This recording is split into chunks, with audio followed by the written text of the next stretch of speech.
Chapter 1658.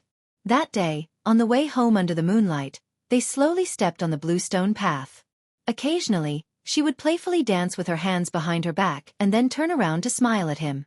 At that time, he only had a very simple thought, which was to earn more money so that she could live a good life as soon as possible. He didn't want such a good woman to roll her eyes with him. Then he began to calculate how much money he had saved and when he could rent a bigger house, change it to a small courtyard, and finally change it to a big house. But as he thought about it, he couldn't help but sigh. It wasn't that he was tired, but he felt that if he wanted to live a down-to-earth life, every copper coin had to be stained with sweat. Fortunately, his legs weren't nimble, but he was diligent, willing to put in effort, willing to smile, and willing to get up early and work in the dark.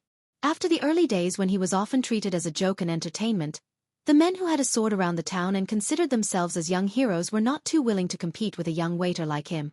In their words, it was meaningless to step on dog shit. Other than dirty shoes, it was useless. It was degrading to bully a waiter who couldn't make a sound after a few blows. Moreover, as he often called storytellers to the restaurant to tell stories about Jianghu, even if they often told cliched stories, the small town showed its benefits.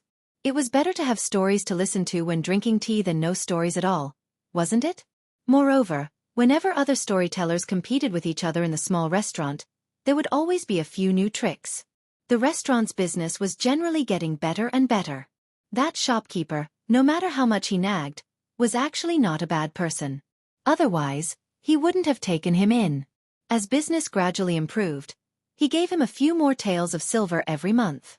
Occasionally, when the restaurant was closed, the shopkeeper would drink by himself and accidentally drink too much wine. He would even drag him, a waiter, to eat a few meat dishes with enough oil and water. When he got married, the shopkeeper even gave him a red packet of 3 taels of silver. It was considered a very generous gift in the small town. After that, he worked harder and harder. It was not an exaggeration to say that he could replace 3 waiters, but it was certainly not an exaggeration to say that he could replace 2 waiters. After this year's Mid-Autumn Festival, the shopkeeper gritted his teeth. He felt that no matter how easy the waiter was to order around, he would not be able to cope with the increasingly flourishing business. Therefore, he hired a delicate young lady from a neighboring village to be the wine seller. She was 17 or 18 years old and had good potential. It was just that her family was too poor and she appeared thin and tanned. After she started working in the restaurant, she had been stained with meat, fish and oil several times and her figure immediately became slim. Very soon, she gained a bit of a fresh and lively appearance. As a result, the restaurant's daily income increased again. This made the shopkeeper extremely happy. Especially with his discerning eyes. He could see that the young lady was a bit interested in the young man with the surname Wen. He was both angry and amused.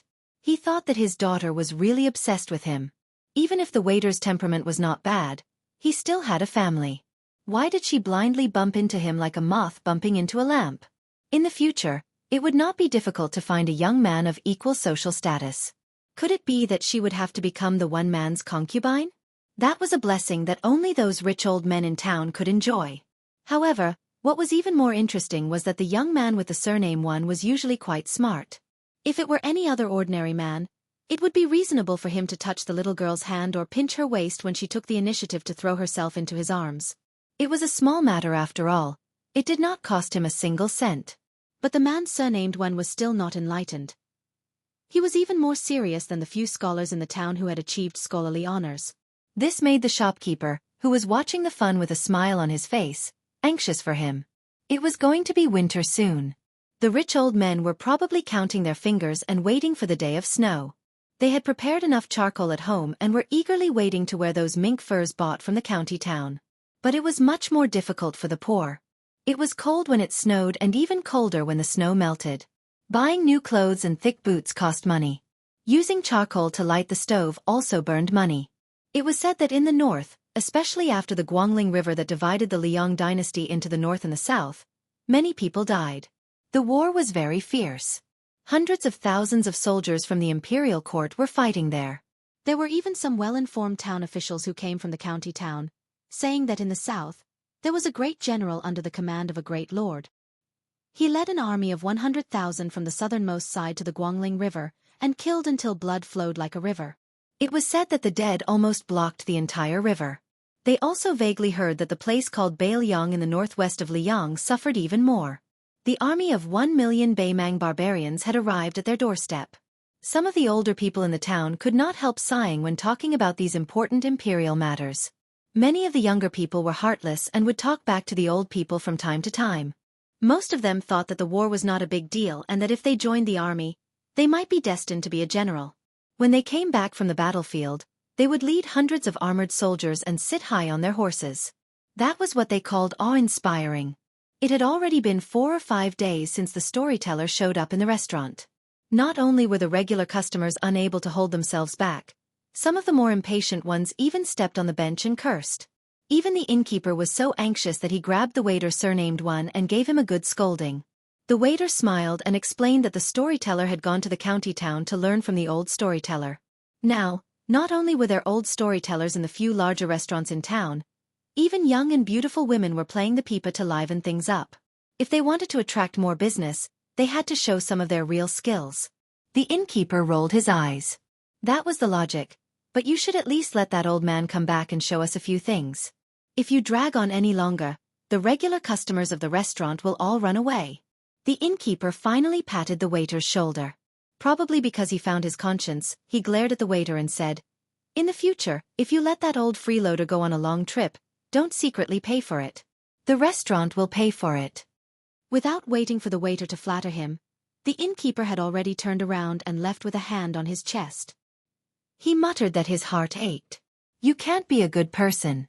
You can't be a good person." The waiter, who was crippled at a young age, looked at the side street and grinned. That day, the old storyteller who had been fixed in this restaurant all year round finally came back. Moreover, word spread like wildfire, and the restaurant was full on that day. Especially when the old man talked about one thing with joy, the entire restaurant roared with laughter. Even the innkeeper and the waitress were overjoyed. Everyone looked at the waiter surnamed One. Some of the rough men even held their stomachs and laughed so hard that they almost cried. The storyteller who had rushed back from the county town said that the #1 expert in the world was no longer Wang Xianji of the martial emperor city of the Eastern Sea, but a young vassal king, the king of Baelyong who had 300,000 Baelyong cavalry. This #1 expert in the world and Baymang's military god, a guy called Tuoba Bodhisattva, had a fierce fight in the western regions. The two top immortals in the world fought for thousands of miles. It was a fight that turned the sky and the earth upside down, and the sun and the moon lost their light. Among them, Hourly Yang's king of Baelyong had once beaten the most powerful guy of the Baymang dynasty out of the city with a single sword strike. If it wasn't thousands of steps, it should have been at least hundreds of steps. The city walls were like paper. Then that young vassal king who had ascended to the top of the Jianghu personally said that he had learned that sword strike from a swordsman from the central plains called Wan Hua. Therefore, amidst the laughter, there were nosy people who kept shouting at the top of their lungs, "Hey, hey, hey, One, when did you get close to the king of Baelyong? Otherwise, when will you take us to the northwest to see the power of the Baelyong cavalry?" Yes, yes, yes, that's a prince. He should have a prince's mansion, right? Waiter, we'll take advantage of you. How about you take us to Baelyong tomorrow? It shouldn't be difficult to eat and drink well, right? Flying sword. Give me a flying sword. Waiter One, since you can make that great prince admire you, you must have the flying sword skills from the romance novels. Why don't I break a stool leg for you, and you can take me flying? The lame young man who was standing in the restaurant's lobby was holding a jug of wine. For a moment, he forgot to pour wine for the guests. He didn't say anything and didn't answer, but he couldn't stop laughing. However, he really laughed until tears came to his eyes. At this moment, a guest who had finally realized that he hadn't received any wine after waiting for a long time slammed the table and roared, "One, where's the wine? Do you really think you're the swordsman from the Central Plains that the prince talked about? Damn you!" The waiter suddenly lowered his head and lifted his crippled shoulder. He carelessly wiped away the tears on his face and laughed loudly. "Ah, sir, here's the wine." Chapter 1659. Su Fengnian stopped at Mount Qingliang for a short rest. Then, he led the light cavalry of the Phoenix Battalion toward the new city that had broken ground at the beginning of the year. Traveling with him were Su Beiji, who had just left his post as the provincial governor of Lingzhou, and Chen Shiliang, whose official rank in Liuzhou had always been neither high nor low. The woman who had previously died with him, the king of Baelyong, was his aunt, Zhao Yute, accompanying Su Weisheng. Chen Yu and the green-robed little girl hit it off very well and also stayed at Mount Qingliang.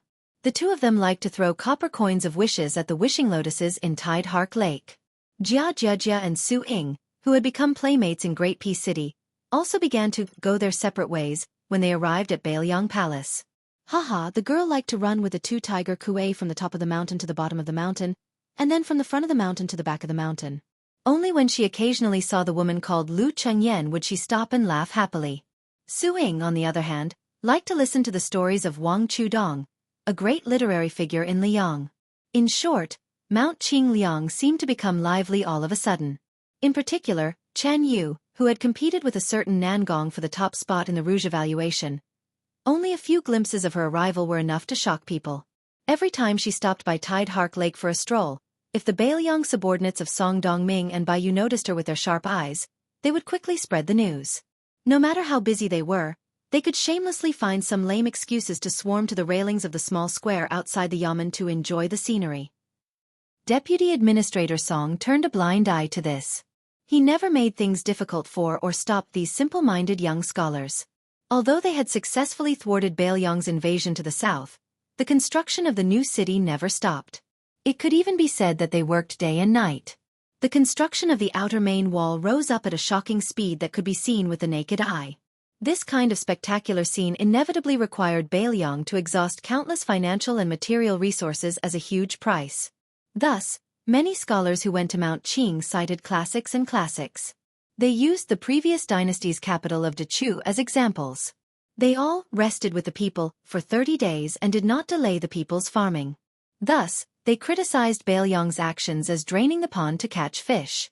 The young and strong civil officials of Mount Qingliang, led by Bailiang's deputy administrator Song Dongming, sneered at this. Thus, it triggered a debate that quickly spread throughout Bailiang's scholarly circles. Then, in this large-scale written battle without gunpowder, the new city site was always in full swing. Other than Su Fengnian, who was only a general and a master craftsman in name, the two governors of the new city, the administrator Li Gongda and the master of MO, the Liangzhou prefectural governor Wang Peifeng, the 6 deputy supervisors, as well as the nearly 60,000 local garrison troops and the several hundred thousand military laborers of the 3 prefectures in northern Liang Pass. Nobody paid any attention to the internal affairs of the pass. They paid no attention to the debate about whether or not the construction of the new city was a waste of manpower and wealth. Su Fengnian, Su Beiji, and Chen Shiliang rode side by side. Behind them were the happily chatting Su Yanbing and Groom Yu. Chen Shiliang, compared to when he first entered Mount Qing, was a fair and delicate scholar from Jiangnan. His hands holding the reins were full of calluses, and he had become a charcoal skinny villager. However, his eyes were bright, steady, and determined. At this time he said to Su Fengnian, "As long as Mount Qingliang can take out the silver, Liuzhou can immediately move 40,000 young and strong men to the new city. However, I hope that other than not owing them wages, you can also recognize their titles. Our Liuzhou people are suffering too much." Su Fengnian was in a difficult position. The silver? Su Beiji, who had been signaled with his eyes, rolled his eyes. Now, he was officially the transport envoy of Bailiang. He slowly said, "After defeating the Bailiang barbarians, other than the soldiers' salaries and pensions, the military reward that was given out was close to 900,000 taels of silver. This was after Yan Wenluan, Yul Wandao, and the other border generals took the lead and asked not to accept any rewards. In the end, Mount Qingliang converted things like silk and stationery into silver and sent them out. Otherwise, the silver in Bailiang Palace's treasury would have been completely depleted. We can still squeeze out an extra 1,000,000 taels of silver from Lingzhou, but the matter of purchasing provisions has to be placed first. After all, the imperial court has yet to lift the ban on transporting grain, so it's not good for us to have too much hope. While the Lianghuai and Jinggan roads have finally relented with great difficulty, as long as the officials of Lingzhou have the means, they're all using public silver to buy provisions. Unless it's absolutely necessary, we can't touch Lingzhou's money." Chen Shiliang did not fly into a rage out of humiliation, but he did not give up either. He asked, "If we don't want wages, would it be possible for the people of Liuzhou to exchange a year of labor for the title of Bailiang's official Liangzhou household register?" Su Beiji thought for a while before shaking his head. "Normally, it would be possible, but the war has just ended. Of the first batch of youths from Liuzhou who entered the remote cool border pass, only the 20,000 refugees who participated in the defense of Shaoguang City and the slaughter at the Calabash Pass were given official household registers. Even the refugees outside the Liangzhou Pass who did not enter the battlefield have not received this treatment.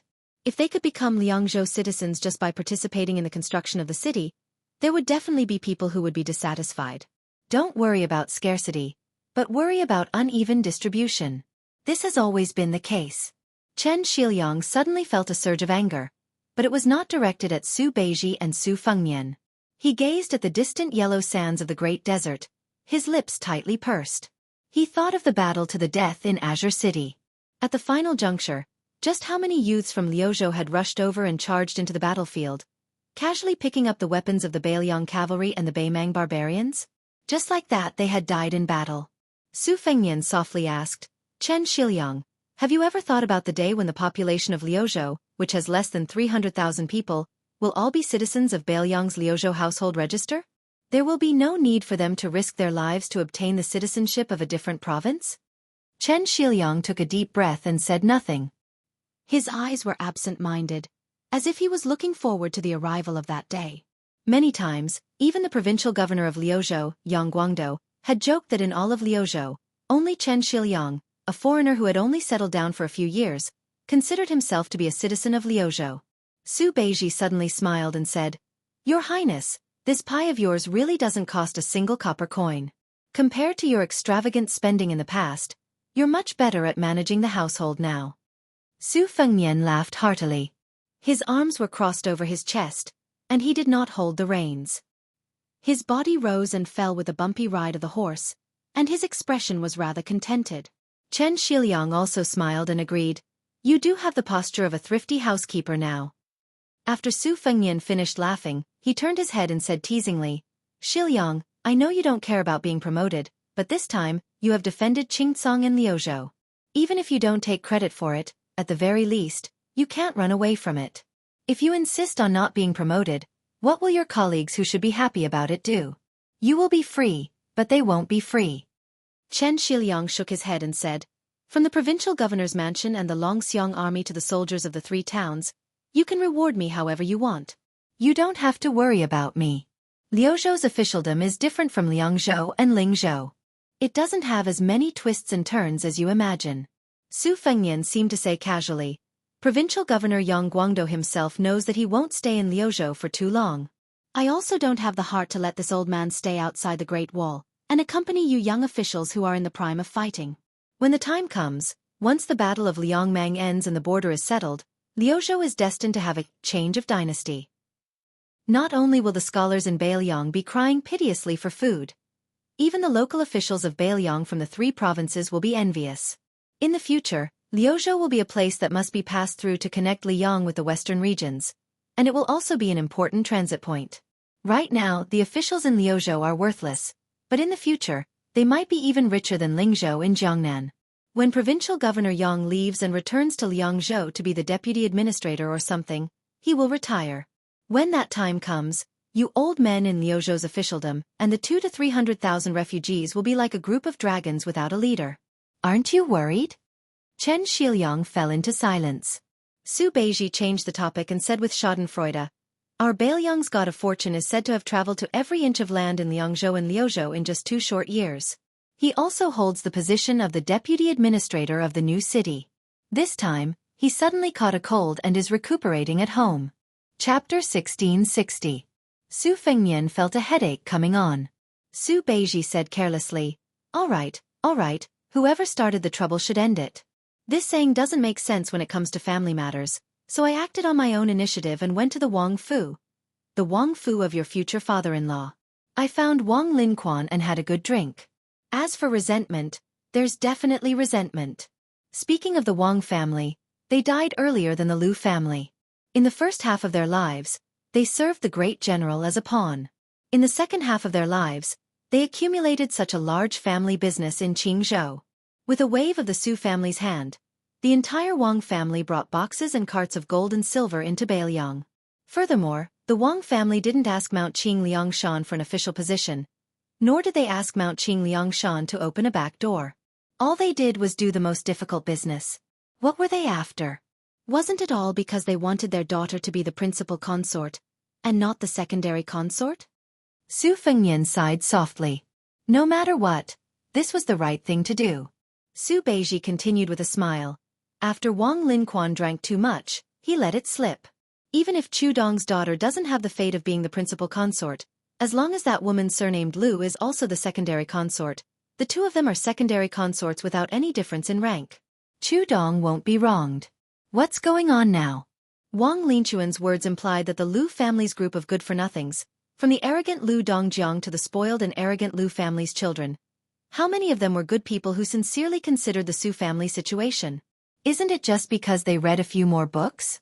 In the end, they're all so arrogant, wishing they could occupy Bailiang's officialdom. Only then would they be worthy of their noble status. A group of people who don't know the immensity of heaven and earth. Seeing Su Fengnian turn to look at him, Su Beiji grinned and said, "The last few words were naturally said by me. Even if Wang Linquan drank a few hundred caddies of green ant wine, he definitely wouldn't dare to reveal his true thoughts like this." Su Fengnian said helplessly, "I know you are angry with me because of the matter with the transport of grain, but that's enough. Do you really think I'm a clay bodhisattva who won't get angry?" Su Beiji snorted coldly and said, "Let me put the ugly words first. Qi Yonglong is Qi Yonglong, and the imperial court is the imperial court. Since Zhang Julu's death, an irreparable crack has appeared in the imperial court.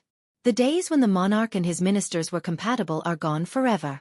The Zhao family Son of Heaven had sent Wen Taiyi and Ma Zhongxian, one in civil and one in martial arts, to Jing'an Road in the hinterland of the Central Plains.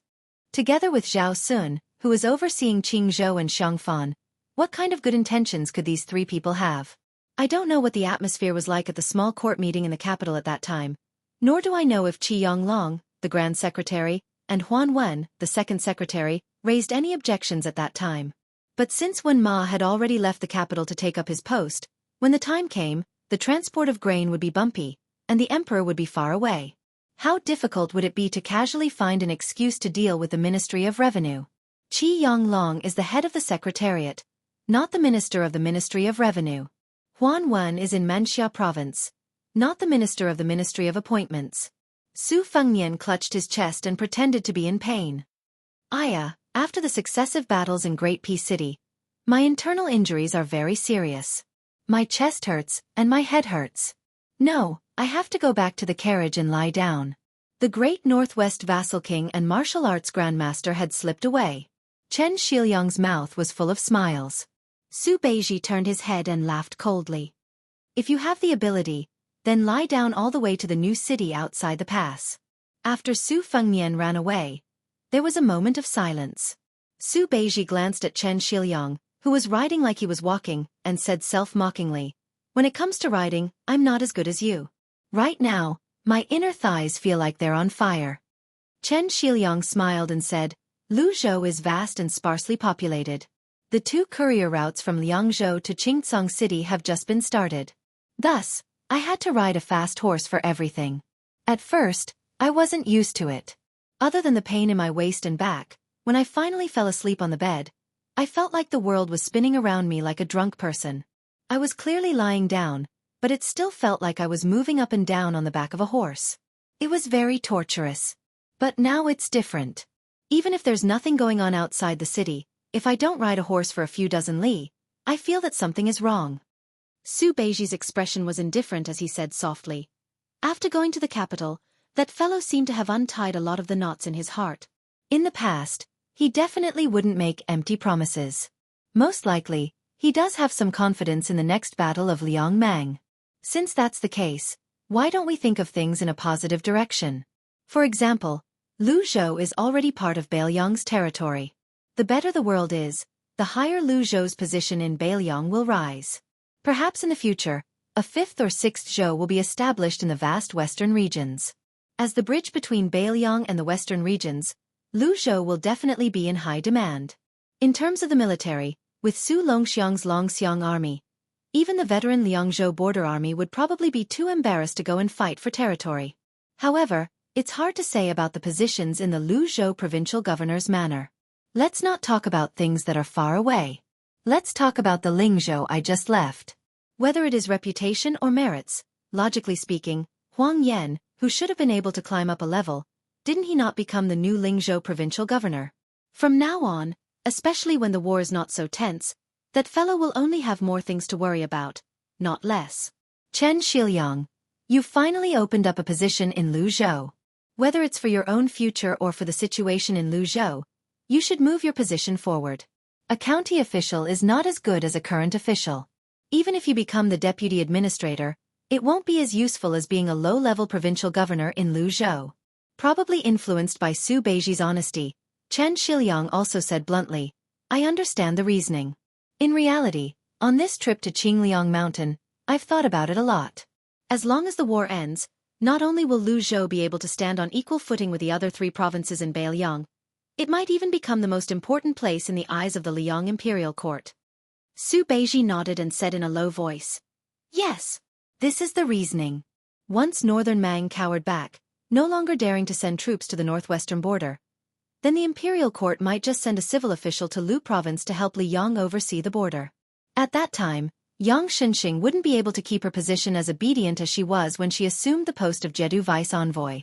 This move seems preposterous, but there are precedents that can be followed. Putting aside the assistant minister of the Ministry of War, Su Gong, who patrolled the 2 Liao provinces, with so many regional governors and administrators spread out from Great Peace City, which one of them is easy to deal with? Wang Xiongui, Lu Baijie, Yuan Gua, Han Lin, Wen Tai, Ma Zhongxian, if we don't consider their positions, they can't be considered mediocre. Chen Shiliang frowned and said, I'm just afraid that when the time comes, the imperial court will send the imperial college's left Chancellor Yao Baifeng to Luzhou. Chancellor Yao is originally from Beiliang. Even if he is in the imperial court, he has always been close to Beiliang. If this Confucian grandmaster enters Luzhou, no matter if it is the imperial residence or the bureaucracy, they will be happy to see this happen. Su Beiji quickly followed up. Yes, just like how Zhang Julu is in Liang, he might not be willing to consider everything for the Zhao family. Master Yao's personality is similar to Bai Yan, Er's. When he returns to Beiliang, he will most likely have to think about the imperial court. Chen Shiliang smiled bitterly and said, It looks like I should fight for the position of Luzhou's guest emperor. Su Beiji narrowed his eyes and said, To prepare for a rainy day, I think it's best to take in the provincial governor as well. I think the imperial court won't have the face to ask Yao Baifeng to return to Beiliang to be the guest emperor of a province, right? Chen Shiliang smiled and said, Being the administrator of a province is perfectly justified. Su Beiji curled his lips and said, Being the administrator of Mount Qingliang? Wouldn't he be eaten up by Song Dongming and the others? Besides, if he didn't go to Luzhou, how many Liang officials would dare to follow Yao Baifeng to Beiliang Palace to be an official? Wouldn't they have to wake up early every morning and rub their necks, thankful that their heads are still on their shoulders? Chen Shiliang held back his laughter and nodded. That's true. Suddenly, someone shouted from behind them, Ju Zi, Shiliang, I suddenly feel better. Why don't you take the carriage and I'll be your coachman? The white horses near the carriage all smiled knowingly. Su Beiji turned to look at his peers and asked, What do you say? Chen Shiliang said in all seriousness, Sure. The 2 riders turned their horses around at the same time. The king of Beiliang, Su Fengnian, who was sitting in the coachman's seat, watched the 2 Beiliang strategists slowly approach. He suddenly raised his eyes and gazed into the distance. There was a withered scholar from the Tide Listening Pavilion. After his death, he didn't have a grave, so his ashes were scattered outside Beiliang Pass. Jiangnan. Jiangbei. South of Nanshan. North of Beiliang. Jiangnan was in the south, 3,000 miles long. Beiliang had a gravestone, 300,000. Chapter 1661. Before they arrived at the new city outside the pass, the 800 Phoenix Battalion Light Cavalry encountered a small incident that made people not know whether to laugh or cry. The aggressive senior officer Yuan Meng quickly rode to the side of the carriage and reported to the young vassal lord acting as the coachman. Your Highness, the scouts have reported that there are more than 60 Zhonghu martial artists with swords and sabers 1 li northwest of here. They are divided into 2 groups and are rushing this way. Do you need me to bring people to stop them? Su Fengnian was stunned for a moment and asked with a smile. Is it a Zhonghu feud between the gangs, or is there an ulterior motive? Yuan Meng opened his bloody mouth and said with a murderous look, Who cares? Anyway, My brothers have been holding back for too long. Let's use them as an appetizer to go with wine. Su Fengnian waved his hand and said, "Forget it, let's just continue on our way. As long as they don't come close, don't pay them any attention." Seeing that this senior officer who was born in the prime of his life seemed to be unwilling, Su Fengnian used his horsewhip to point at the bridegroom Yu, who was not far in front of them, and said with a smile, "You're itching for a beating, right? This is Wang Xianji's eldest disciple. Is he enough for you to sweat?" Yuan Meng said resentfully, "Then forget it. Harmony breeds wealth. Harmony breeds wealth." However, the development of the situation made the sullen senior officer Yuan feel very gratified. The two groups of Jianghu fish dragons crashed into the long snake formation of the 800 White Horse Cavalry. Yuan Meng could obviously see that the people in the lead wanted to lead the trouble and wanted to muddy the water so that they could escape. One of the young swordsmen who was covered in blood flew over the heads of the White Horse Cavalry and landed on the right side of the slowly advancing cavalry. With him taking the lead, the others behind him all stepped on the tips of their toes and nimbly flipped over the wall of people. If that was all, it would have been fine. However, there were some whose lightness skills were slightly inferior. They couldn't possibly circle around to the back of the light cavalry and escape. After a moment of hesitation, it was unknown who was the one who summoned the courage to shout, "Gentlemen, please make way, please make way, please make way." Then, 5 or 6 reckless fellows attempted to pass through the cavalry formation. Yuan Meng, who was already hot-tempered to begin with, was already burning with rage when someone dared to provoke him. However, when he turned around and saw that his prince was as still as a mountain, he forced himself to endure. In the end, this group of bastards wanted to take an inch and want a mile, wanting to interfere with the marching of the troops. Yuan Meng tilted his head and spat fiercely. He cursed in a low voice and roared at the top of his lungs, "Raise the crossbows. Anyone who dares to come within 10 steps of me will be killed without mercy." The cavalry didn't stop and continued forward, but almost immediately, all the light cavalry raised their light crossbows. The crossbow bolts shone brightly under the sunlight, sending chills down the spines of the Jianghu people. The Jianghu people charging at the very front were so frightened that they stopped in their tracks. They didn't move at all and didn't even dare to breathe loudly. Other than the 5 people on the right who had used their lightness skills to leap over the wall of light cavalry, the rest were blocked on the left side of the cavalry. A middle-aged man wearing a green robe and holding a sword clearly had more experience in the Jianghu. Not only did he indicate to the people around him not to act rashly, he also turned his arm behind his back at the first instant and adopted the posture of carrying a sword on his back to express goodwill to the cavalry. He looked at Yuan Meng, who looked the most like a general, and said in a clear voice, "General, I am Zhang Rongqian of Nanzhao's Tai-Bai Sword Grandmaster. I am currently pursuing 12 unscrupulous criminals with my Jianghu companions. If I have offended your carriage, please forgive me." The Feng Battalion Commandant, who had respectfully called someone General in front of the king of Bailiang, immediately blushed. This flattery had completely hit the horse's hoof. Yuan Meng angrily rebuked, "F***CK your general. I'm only a 6th-level commandant. You put oil on your mouth. With one look, I can tell that you're not a good person." The middle-aged scholarly swordsman who called himself Zhang Rongqian of the Tai-Bai Sword Grandmaster was somewhat embarrassed. In the end, the Jianghu was all about face. More than 60 Jianghu people had perked up their ears to listen, but in the end, he was scolded by the cavalry commandant who didn't know how to appreciate his kindness. As a Jianghu leader who could rank among the top 10 in the Jianghu world of Nanzhao, no matter how good he was at cultivating his body and mind, he didn't have the willpower to stick his hot face to a cold butt. However, facing a cavalry army of nearly 1,000 people, and one that looked like the elite and valiant Bailiang frontier army, Zhang Rongqian, as a person who had crossed the river, didn't have the guts to compete with a local tyrant, especially in Bailiang's territory. No matter how good Zhang Rongqian's martial arts were, even if he had 3 heads and 6 arms, he wouldn't be able to cut vegetables. Therefore, Zhang Rongqian only kept a cold face and didn't retort. An old man in embroidered clothes who had been bitten by Zhang Rongqian and hadn't been able to jump over the light cavalry wall was still fiercely arrogant even though he was seriously injured and had a bloody hole in his waist. Right now, with his back to the cavalry, he was facing more than 50 Jianghu enemies and said gloomily, "Zhang Rongqian, you're the #1 hypocrite in Nanzhao who pretends to be righteous and deceives the world. You have the nerve to call us bad people. Our young master has only exposed your old history of killing your brothers and stealing secret manuals to get to the top. If you really have the ability, then come and kill us. A graceful woman in snow-white clothes holding a bright red pipa said softly, "Evil and crooked ways. No matter how glib your tongue is, everyone has the right to punish you." The old man who was covering the wound on his waist sneered and said, "Oh, Fairy Lu of Huainan Dao's Misty Mountains Daheng Peak has spoken. Haha, it's only because time is unforgiving. Otherwise, when this old man was young, I would have slept with at least 30 of you on my bed, if not 50.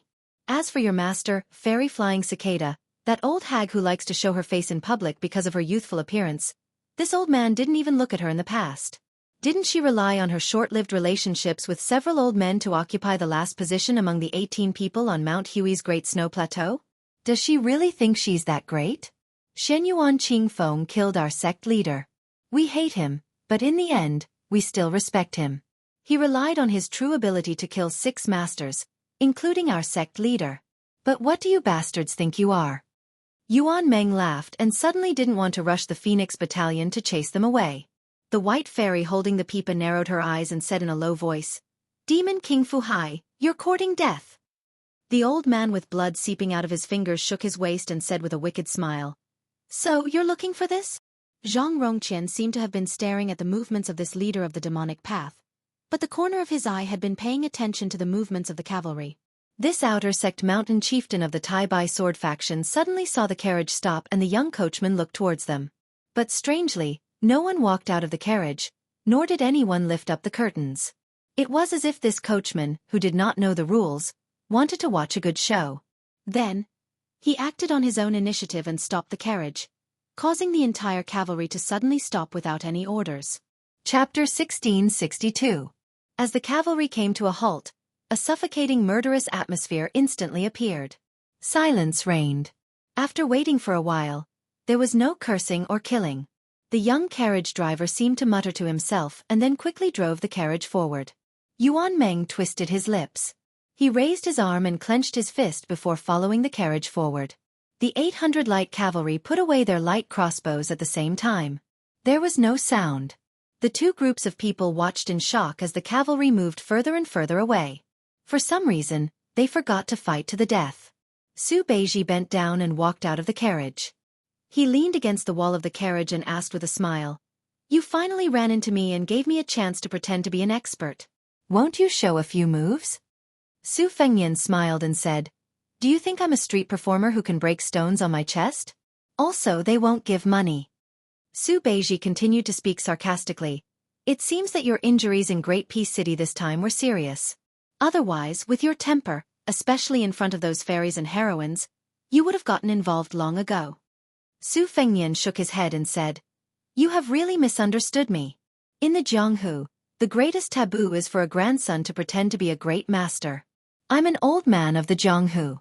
I don't mind telling you, why did those two groups of Jianghu men risk their lives?" That young master of the demon sect unconsciously touched his chest. "Let me tell you, it was most likely a secret manual of Tide Listening Pavilion that he had luckily obtained by killing people.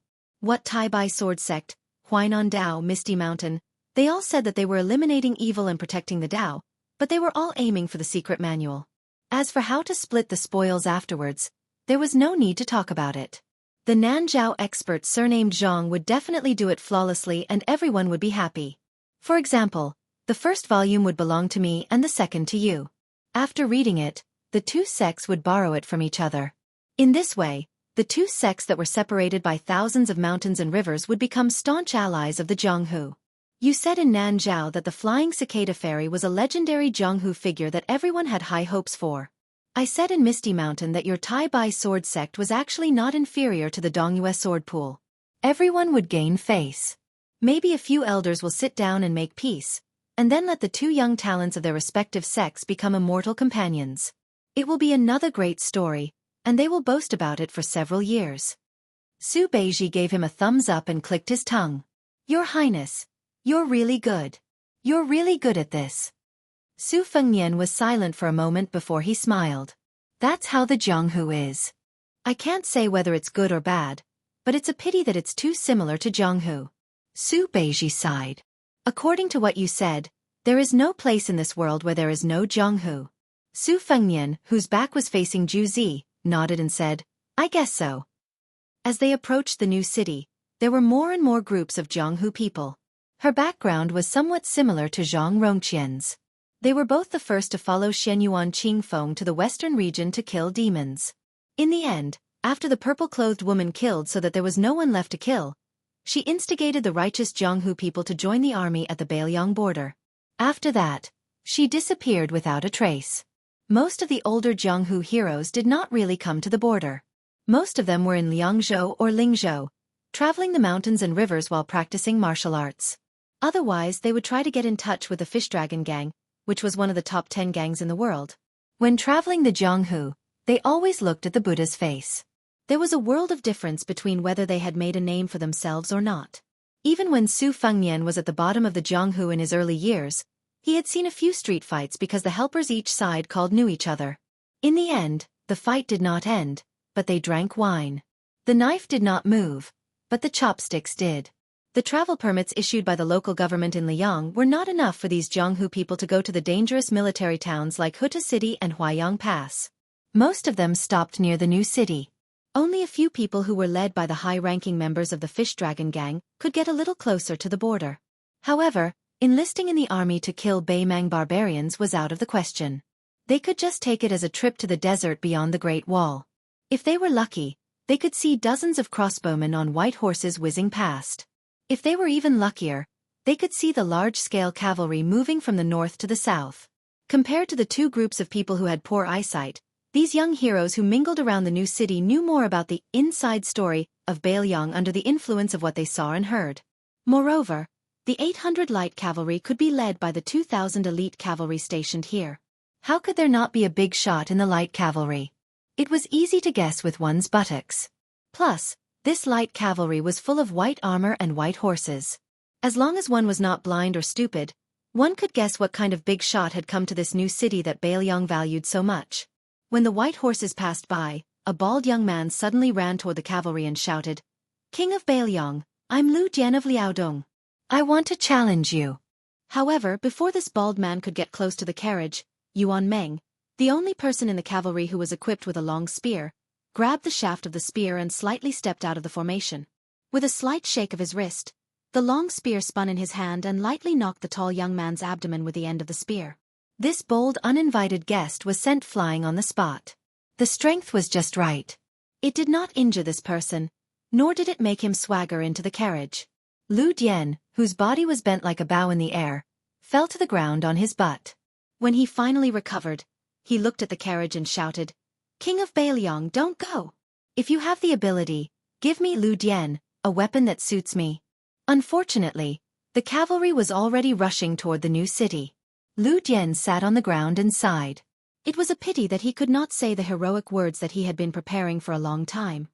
I, Lu Dian, like to drink the strongest wine, use the strongest saber, and ride the fastest horse. I, Lu Dian, left Liaodong when I was 20 years old. I have lived for 3 years and 2,000 miles. What a pity. The young man rubbed his stomach and suddenly lowered his head to secretly smile. Fortunately, the name Lu Dian would have some fame in the martial arts world of the Central Plains in the future, right?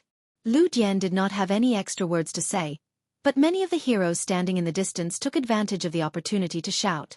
It was nothing more than someone who was determined to fight all the heroes in the world, or someone who was determined to defeat all the grandmasters in the world with one sword strike. There was even someone who shouted, "My life is in my own hands, not in the hands of the heavens. If the heavens want to kill me, I will kill the heavens." The only thing that could be compared to this was probably someone who said, "Everyone in the world is unfaithful. I will kill Buddha if I see Buddha. I will kill God if I see God." On the other side of the carriage, Su Beiji and Chen Xiaoyang, who were sitting in the carriage, looked at each other. Could it be that the young heroes of Jianghu nowadays all had such lofty ambitions? However, it was a pity that the young king, who was one of the grandmasters of martial arts evaluation, was not here. There was someone that Su Fengnian wanted to meet. Chapter 1663. Su Fengnian and Su Yanbing quietly left the team early. Under the guidance of a spy from the whisk room, they came to a slope 7 or 8 miles northwest of the new city. Occasionally, a group of crossbowmen would pass by in the distance. Compared to the past, there were 1 or 2 more cavalrymen in light armor who did not carry a cold saber or light crossbow. These people were the Jianghu people who had been selected by the border army of Liangzhou and the Whispering Room. According to the confidential military files of the Huaiyang Pass Protectorate, more than 200 Jianghu experts from the Central Plains had been secretly recruited into the border army. This was undoubtedly a timely supplement for the crossbowmen in the border army, who often died in a battle on a narrow path. After all, in the first battle of Liangmong, the northern Liang scouts had suffered a great loss. When Su Fengmian saw the figure of a man and 2 horses on the top of the slope, he did not let Su Yambing follow him. He turned over and dismounted from the horse alone and led it forward. That tall and sturdy figure that was still sitting on the ground on the hillside didn't stand up to welcome the young vassal king's arrival either. He only raised his head and narrowed his eyes as he looked at this young man who was currently viewed as a heaven-class great demon by northern Mang. Su Fengmian loosened the reins and patted the back of the horse. The horse from Bailiang's Xianli Ranch stepped lightly on the horse's hooves and went to look for horse grass alone. Su Fengmian smiled and asked, "Senior, why did you come back to Bailiang this time?" The old man, who was addressed as Senior, was wearing a thick and heavy mink coat. When he stood up, a series of clattering noises could be heard, revealing 2 thick iron chains. Hanging from his waist were 2 hiltless sabers with an astonishing aura. The old man stretched out his palms that were the size of praying mats and patted his buttocks. Instantly, the dust scattered in all directions. He grinned and said, "Little Su, I heard that after you ran back from the northern Mang, your martial cultivation improved by leaps and bounds. You even killed Wang Xianji?" After that, Tuoba Bodhisattva, Dong Tai, Chao Chongqing, and the other 3 great grandmasters, you also defeated them all? You are in the limelight now. I am not convinced, so I came from Beimang and Hushi to fight with you. What do you think? Su Fengmian looked around and then suddenly ran to the tall old man's side in a flattering manner. He rubbed the old man's shoulders and said, "Senior Chu, old immortal Chu, Master Chu. Are you tired after such a long journey? Do you want to drink wine and eat meat?" The old man surnamed Chu calmly accepted the king of Bailiang's flattery. He did not have the domineering attitude he had when he came to cause trouble. He smiled and looked at the guy he had watched grow up with his own eyes. "It looks like you were really injured in Great Peace City. Otherwise, with your arrogance, you would have already turned against me and fought with me for hundreds of rounds." Su Fengmian said angrily, "A starving camel is still bigger than a horse. Senior, don't be so shameless. If I accidentally beat you down and you ran back to Beimang in a fit of pique and delayed Helian Wuwei's important task, who would I cry to?" The old man blew his beard and glared. He pressed his hands on his saber and was about to fight. Unfortunately, the young man was shameless and allowed him to beat and scold him. The old man with snow-white hair sighed and shook his shoulders. He refused the young man's insincere kneading. "You are so cunning." "That's right, it was Helian Wuwei who asked me to come to Bailiang. There are 2 things, one good news and one bad news. Which one do you want to hear first?" Su Fengmian said with a smile, "Let's hear the bad news first. It's only sweet when you eat sugar cane." The old man, who had been trapped at the bottom of Tide Hark Lake for many years, said in a deep voice, "Helian Wuwei and I are both guests of the Big Idea branch of Beimang's Princess Tomb. I didn't hide it from you last time. However, so many years have passed, and we no longer care about the Princess Tomb. Even Luo Yang has gone to Mount Zhulu. It's said that little idea with half-face makeup was slapped to death by Huyen Duguan. Therefore, whether it's me or Helian Wuwei, we are both here to pay our debts. Once this matter is settled, we will go our separate ways in the future." Su Fengmian rolled his eyes and said, all right. Let's get down to business. This king has a myriad of affairs to attend to every day. What he worries about is the general trend of the world." In the end, Su Fengmian didn't fight back after being slapped by the old man. It was as if he didn't have such thoughts at all. He only touched his head, which didn't make him look very handsome. Instead, he touched a lot of fine sand. It was a bleak scene to ride a horse in the northwest Great Desert. After the old man scolded him jokingly, he stopped smiling and said with a rare solemn tone, "This bad news isn't small at all. Have you heard of the Beimang Princess Qingwan? Her public identity is Fan Bainu. When you were still Bailiang's His Royal Highness, this woman had been flirting with Chen Jibao for a long time. In fact, to be precise, she should be called Yelu Bainu. She's a true member of the Beimang royal family. She has a feud with the old woman surnamed Murong for killing her father. In the past, she could only endure the humiliation to survive. Now, it's different. After such a big defeat, the old woman's two trusted subordinates, the Taiping Commandant and Dong Zhuo, are respectively in Norland and Southern dynasties. They're not having a good time. Su Fengnian nodded and said, "This is reasonable." At that time, whether to attack Bailiang or Liao first was because they wanted to attack Gu Jiantang first. Otherwise, the old woman wouldn't have let Tuoba Bodhisattva lead hundreds of thousands of elite cavalry to patrol the grasslands of Norland before the Battle of Liangmang. In the end, it was to suppress those Yelu princes and the grassland tyrants. If this time they successfully took down Bailiang, it would be fine. They would be able to conquer the Central Plains soon. Even if it was painful, they could still bear it. But since they didn't even enter Bailiang, it's a different matter.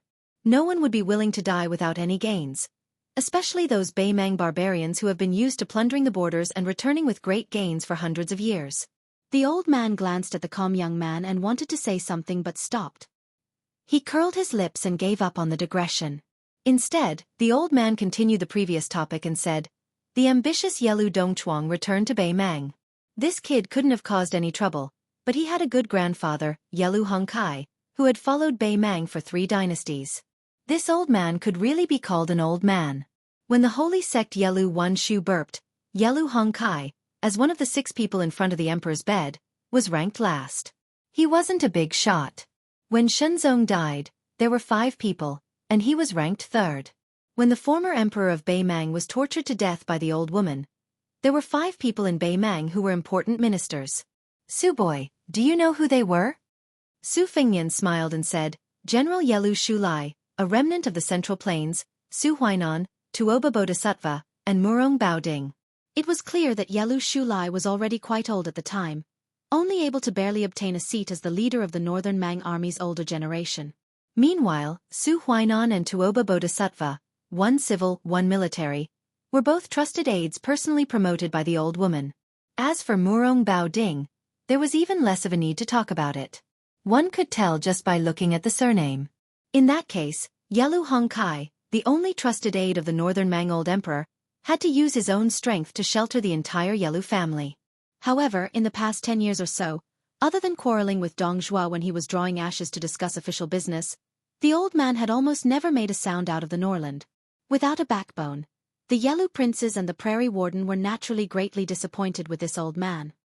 The old man sighed and said, "Helian Wu-wei privately told me that this time, the Yelu of Baimang had finally banded together and allowed that Princess Qinghuan to quietly enter the Central Plains of Liang. They must have drawn a big pie for Chen Jibao, a big pie as big as the sky." Su Fengnian frowned and said, "Will Chen Jibao agree?" Chapter 1664. The old man sneered, "I don't know about the schemes of the imperial court, but old man Helian said that during the Guangling War, Li Yang treated Chen Jibao as the king of Shu with an attitude of using him but not putting him in an important position. It's obvious that they were suspicious of him. After West Chu was conquered, Wu Zhongshuan and Lu Shengxiang would most likely fight for first place, followed by Song Li and the other young generals. Chen Jibao would at most be ranked ahead of Guangling Prince Zhao Yi and Yanqi Prince Zhao Bing. Perhaps even King of Jing and Zhao Sun wouldn't compare to him. Do you think that someone as proud and arrogant as Chen Jibao, someone who even Li Yang's previous emperor, Zhao Dun, regarded as the white-clothed war saint, wouldn't have any grievances? In any case, even I, a layman, feel that Chen Jibao would be sullen.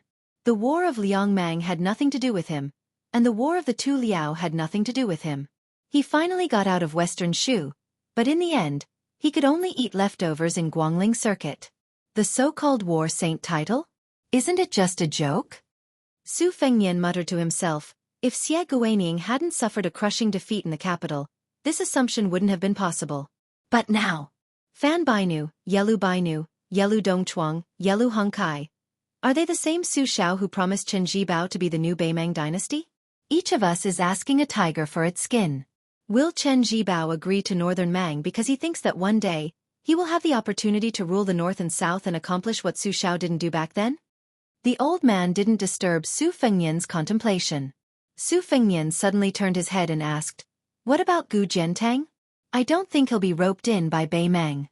Even with Wang Sui leading the Eastern Front, the chances of victory are only 50-50. Hasn't Baimang thought about how to deal with this troublesome last famous general of the spring and autumn period?" The old man clicked his tongue and laughed. You two are indeed the old fox and the little fox. Helian Wu-wei has already expected this. The old man smiled and said, You two are indeed the old fox and the little fox. Helian Wu-wei has already predicted this. The old man smiled and said, Let you guess. Su Fengnian squatted down and subconsciously grabbed a handful of hot yellow sand. He thought for a long time, although Liao King Zhao Wu is a hindrance, the two Liao countries are still considered an iron bucket. Then the breakthrough can only be moved to the west. Between Liaodong and Beimang, there aren't many people who can be ranked. Jidushi Kai Nan, Administrator Han Lin, General of Hezhou, and Deputy General are all puppets who were scared out of their wits by our Beimang cavalry. There's no need to say much. But Jizhou, King of Han Zhao Xiong, I can't see through this vassal king. When I and the Phoenix Battalion passed by Jizhou, this king with the same title as the emperor dared to come to my camp alone and chat with me. Next, Yuan Tingshan, Yang Huchen, and Han Feng, the three generals in power in Jizhou. Yuan Tingshan has his father-in-law Gu Jiantang and Li Jiayuan Castle as his backing. They're both support and restraint. Yang Huchen is going to Jizhou to atone for his crime. There's no need for him to be a spy for Beimang. Han Feng, to be honest, he's a chess piece I set up years ago. He's not loyal to Liang, but at the very least, he won't betray Liang for Beimang. The valiant Lai Han family has been fighting with the nomads in the north for 300 to 400 years. Hundreds of people with the surname Han have died. Anyone can join Beimang, but Han Feng won't. The old man stood beside Su Fengnian and looked into the distance. His eyes were filled with yellow sand and desolation. Now that I've told you the bad news, let's talk about the good news. But I don't know if this is good news. Su Fengnian, who was squatting with his back against the wind, opened his palm. The wind blew the sand away and he said softly, Senior, please tell me. The old man said in a heavier tone, Su Fengnian, you should know that Helian Wu-wei is in Beimang. He's one of the people who firmly support the old lady. This time, I'm able to pass through the border of the southern dynasty that's full of spiders and crows' fences and arrive at Beiliang without a sound. Of course, it's not because I'm capable. It's because Helian Wu-wei and the old lady had an extremely secret conversation. There's no fourth person present except for the imperial peace warrant. The old lady told Helian Wu-wei that since the Yellow family of Beimang dared to risk everything to cooperate with Chen Jibao, she also has the courage to ally with you, Su Fengnian. She'll pay more. As long as you agree to betray Liang, even if you can't take a single soldier from Beiliang, she'll help you to a seat that you can't even imagine. Su Fengnian shook his head and smiled. This old woman is crazy. The old man sighed. People who are about to die are all the same. Su Fengnian was stunned. This is good news. The old man sighed. Wrong, very wrong. The last thing Helian Wu-wei wanted me to tell you is that if you refuse the goodwill of the Beimang Empress, Beimang will fight to the death in the next southern expedition. Su Fengnian said indifferently, let's not talk about whether I agree or not. So many people have died in the past 20 years outside Beiliang. They've already given me an answer. The old man smiled. Whether you agree or not is up to you, Su Fengnian. I'm the one who sent the message. From now on, whether Liang Mang lives or dies has nothing to do with me. Su Fengnian stood up slowly and clapped his hands. He smiled. Why don't we fight? I've always remembered what you said all these years. No matter whether I can beat you or not, we'll talk about it after we fight. The old man said seriously. No, no, no. A senior should have the demeanor of a senior. Besides, you're injured. Even if I beat you, I'll still be suspected of taking advantage of you. Su Fengnian smiled but didn't say anything. The old man's face turned red. He glared at him and said, Brat, don't push your luck. Su Fengnian laughed. The old man stretched out his hand and patted the young king's shoulder. He looked a little melancholy. You almost drowned at the bottom of the Tide Hark Lake for the first time. You were saved by me. Later, you would go down to the lake to hold your breath. Or you would bring me food. To be honest, I watched you grow from a child to the king of Beiliang today. Su Fengnian was a little embarrassed. He said awkwardly, When I was in a bad mood in the early years, I often brought things to the bottom of the lake to tease you. I hope you don't take it to heart. The old man was speechless. Su Fengnian shut his mouth. He didn't want to rub salt on the old man's wound. The old man laughed heartily and said, On the way here, I heard that Liang Zhonghu no longer mentions you, the high and mighty 14 Wushu judges. You're too high and unattainable. To be honest, Grandpa knows his own limits. I've beaten up a bunch of monsters like you before. However, I'd really like to meet those so-called 4 sages top 10 masters and those 14 auspicious talisman champions who copied the 13 armors of spring and autumn. Su Fengnian nodded and reminded him, although many of them are masters fishing for fame, there are some famous masters on the list. It's better not to provoke them. For example, Sui Chevalier's Yu Groom in Bailiang, Wulin Alliance Master Shenyuan Qingfeng, Dongyue Sword Pool's Chai Qingshan, Nanzhao's No. 1 Wei Miao, Nanjiang's Blade Master Mao Shulang, Dragon Palace's Cheng Baishuang. The old man's face became uglier and uglier. He said angrily, "Brat, just tell me. Who can I beat?" Su Fengnian rubbed his chin and said, "You'll have to think about it." The old man was not in the mood to listen to Su Fengnian's nonsense. He got on his horse and rode 2 horses. He was about to go south to the Central Plains to explore Jianghu. Su Fengnian said with a smile, "Don't let me hear that you've just returned to Jianghu and you've already been beaten down." The burly old man sat high on the horse and said angrily, "Brat, just wait for me to kill everyone in Jianghu in the Central Plains." The old man rode down the hill. Su Fengnian suddenly looked at the old man's back and shouted, "Old man, I was able to believe in the idea I had when I was young and go to Wudong to practice martial arts because I saw you at the bottom of the lake. That made me believe that there are indeed masters in this world. There were masters and immortals in Jianghu. One person could really fight against 10,000 people. Only then could he have the chance to take revenge with his own strength." That was why Su Fengnian was extremely grateful to this old man whose shoulder blades were nailed with iron chains. This was the Jianghu senior who made him grit his teeth and persist on climbing the martial path. The old man did not turn his head and shouted, "Pretentious! If you have the ability." The old man suddenly realized that he could not say anything to attack this brat. If you have the ability to become the best in the world? This brat did not die at Wang Xinji's hands. He fought thousands of miles with Tuoba Bodhisattva and even fought against 2 people in Great Peace City. Jianghu was like this. When had he ever lost in court? In the end, the old man who was almost at the foot of the hill roared, "Su Fengnian, if you have the ability, then die after me." Brat, remember when the time comes, don't forget to get me some good wine and meat. Chapter 1665. Su Fengnian waited until the old man and his 2 horses disappeared from sight. He whistled, and the cold horse galloped over. Su Fengnian mounted the horse. On the way to the new city, Su Yanbing saw that Su Fengnian was worried. He could not help but ask, "Is there a big problem?" Su Fengnian smiled bitterly. "Not really. It's just that there are some unexpected things. There might be new variables on the side of Gu Jiantang and Chen Jibao." Su Yanbing said somewhat guiltily. At that time in Great Peace City, firstly, Chen Jibao was not willing to fight to the death.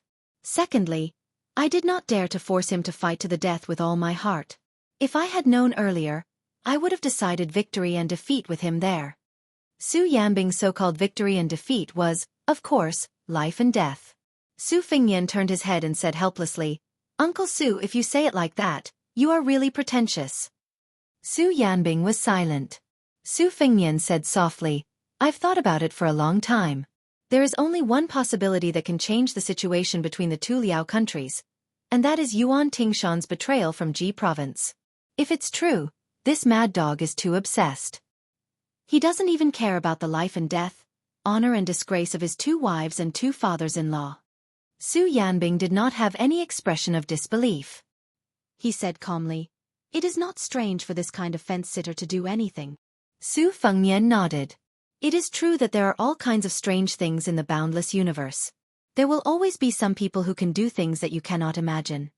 Su Yanbing asked, "Should I go to Ji province and kill him?" Su Fengnian shook his head and said with a smile, "No need. If he does not seek death, Han Feng and Yang Huchen, as his deputies, will not be able to take the position easily. When he is defeated and escapes, perhaps I will personally send him on his way." When the 2 riders were still a few miles away from the new city, several riders arrived. Among them, there was Shangyin Academy's Lu Wenbao, a loser. This scholar had been used for most of his life. After joining Su Fengnian, he went to Great Peace City and then Mount Qingliang. Finally, he was placed in a city in the western regions. With Fu Shui House as his backer, he quickly stood out among the entangled forces. At the beginning, Lu Wenbao was only used as a cover for Chao Wei's 10,000 cavalry, as well as to make it easier for him to secretly contact the 6 Jewels Bodhisattva of Mount Lantua. No one would have thought that in the Battle of Qingsong City, Liang Mang and Lu Wenbao's trump cards would be used. Lu Wenbao's contributions could not go unnoticed. Now, this old scholar was the newly established governor of Linyao County in Liuzhou. Chao Wei, who wasn't able to lead the 10,000 cavalry directly into northern Mang's southern dynasty's hinterland as expected, had a much worse expression on his face.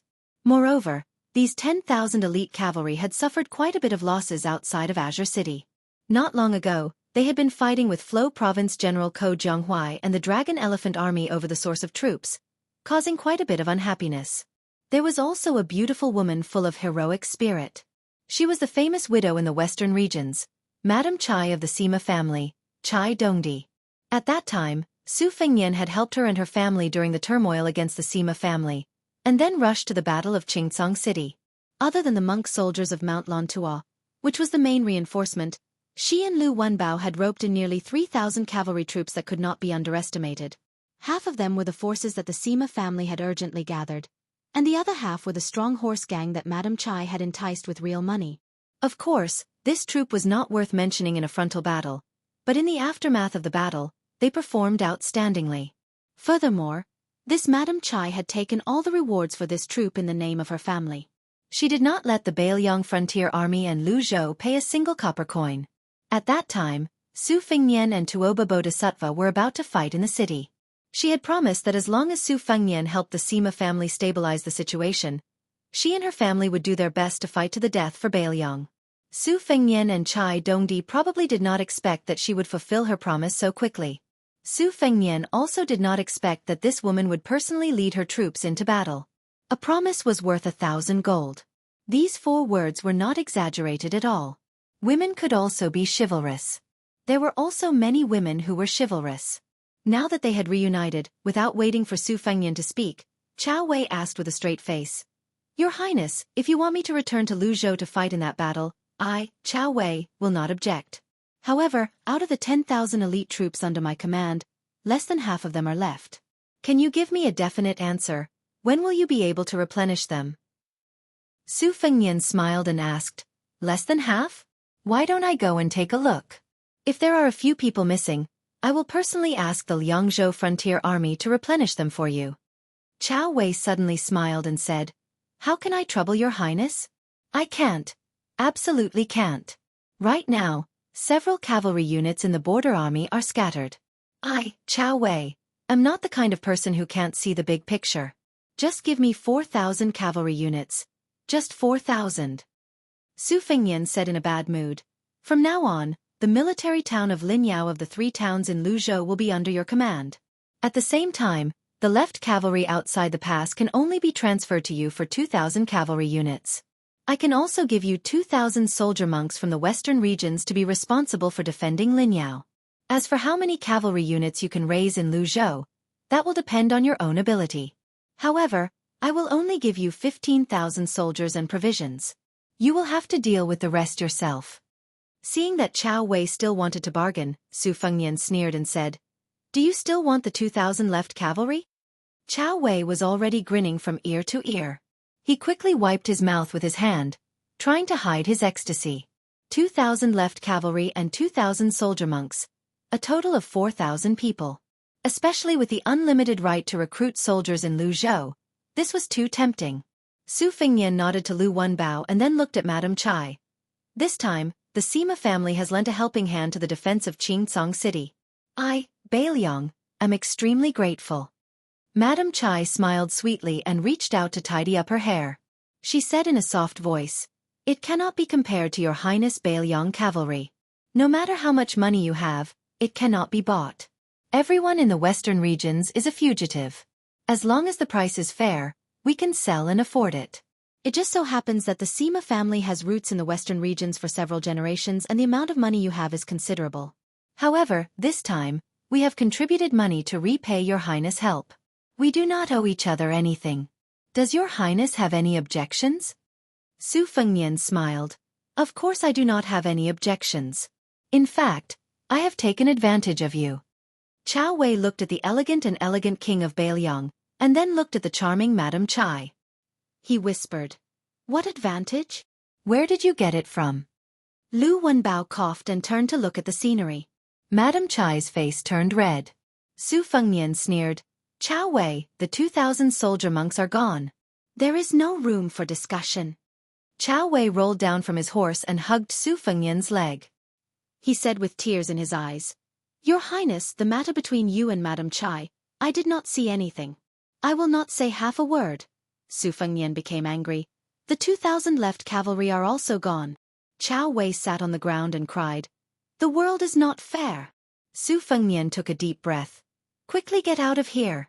Go to the left cavalry tent and ask He Zhong who for 2,000 soldiers." Chow Wei stood up at an astonishing speed and jumped onto his horse. He turned his horse around and galloped away, disappearing from sight. Lu Wenbao carefully asked, "Your Highness, this humble one will also go back first?" Su Fengnian angrily said, "Get out together."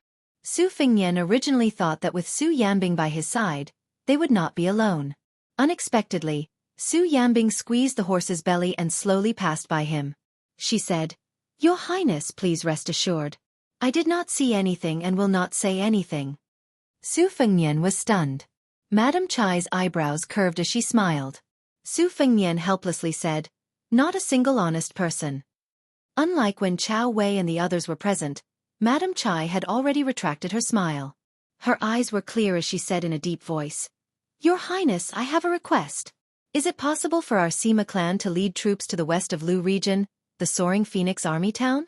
It would be best if we could get a deputy general position." Su Fengnian asked in surprise, "Madam Chai, you won't regret it? This means that we will be tied to Bailiang. If Bailiang is defeated in the future, the Sima family will have no room to maneuver." Madam Chai nodded with a firm expression. Su Fengnian curiously asked, "Why?" Madam Chai suddenly smiled and asked, "What does your Highness think?" Su Fengnian teased, "It can't be that Madam Chai covets my beauty, right?" Madam Chai was stunned. She then smiled charmingly and said, "Your Highness, are you flirting with a good woman in broad daylight? Aren't you afraid that I will call for help? Isn't that retainer not far away? I believe that there will be death soldiers protecting you in the dark, right?" Su Fengnian's expression was normal as he smiled. "Madam Chai, don't tease me. Let's be serious." Chapter 1666. Madam Chai tilted her head slightly. She did not look like a young woman who was already a mother. Instead, she looked like a young girl. What was even more amazing was that her posture did not give people the slightest bit of ill will. Instead, it gave people a strange kind of charm and temptation. Su Fengnian took the lead in riding his horse slowly. He said softly, "If Madam Chai is betting that my Bailiang will win so that the Sima family can have a place in the future Bailiang or the Liang dynasty, then I can tell Madam Chai that you don't need to place your bet. You don't need to bring your entire family to this murderous gambling table. If there is really a day when the war ends, I will definitely not treat the Sima family unfairly. No matter what, I still remember that there was a stubborn little girl who cut her own hand just to get Su Fengnian to sign his name." Su Fengnian then turned his head to Madam Chai, who was riding side by side, and smiled happily. He said, "I'm a little proud. I don't want to say anything to those Bailiang men. I don't want to make them feel unbalanced. Take Chow Wei for example. I'm more handsome than him, my martial arts are better than his, and the most important thing is that I'm taller than him. If I were to provoke him, it would be too unkind. But Madam Chai is a woman, so there's no harm in saying it." Madam Chai said softly, "Your Highness really doesn't treat Chai Dongdi as an outsider." Su Fengnian raised his hands and begged bitterly, "Madam Chai, please let me go." Madam Chai held her belly and laughed. Su Fengnian glanced at them from the corner of his eyes, intentionally or unintentionally. The mountains were rising and falling. Su Fengnian actually had no distracting thoughts in his mind. He was reminiscing about the past, but he was also reminiscing about the past. Madam Chai suddenly straightened her back and looked towards the direction of the new city, muttering, "I am staking everything on this one throw. I want to obtain an official position for the Sima family. Of course, I am not lying. Who doesn't want their family to be able to hold the position for generations to come? I, Chai Dong-di, am only a woman who lives in daily life, but I have also read books. My vision is a bit more far-sighted than that of ordinary rural women.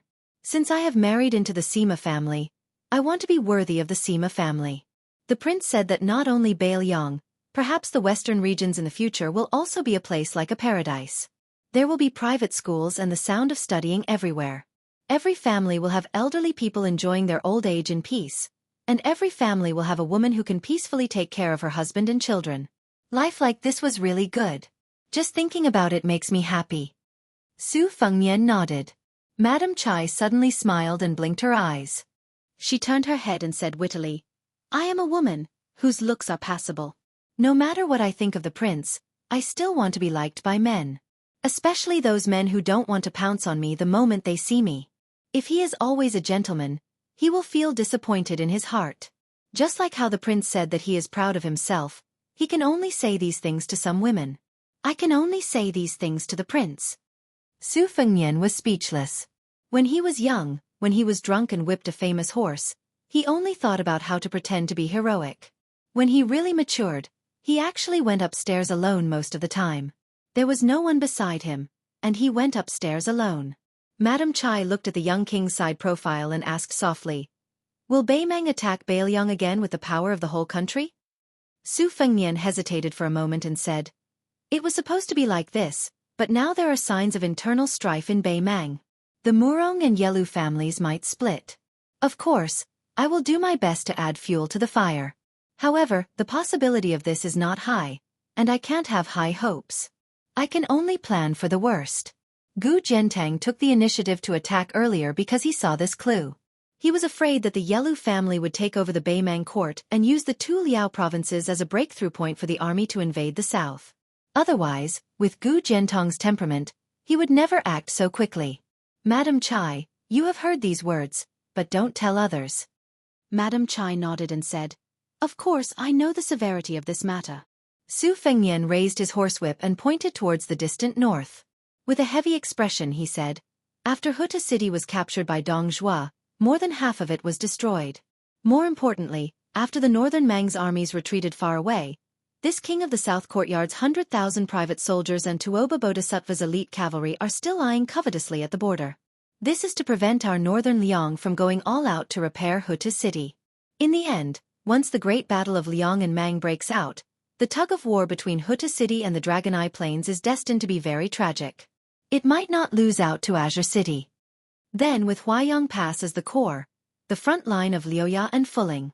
After that, He Zhonghu's left cavalry will enter the battlefield and defend the northern part of the new city. Compared to the previous three-front battle, Baimang won't be distracted by the Gourd Gate in Yuzhou. Baelyong has already used the heads of Jingguan and Yang Yuanzan to prove that Baimang can't leave that battlefield.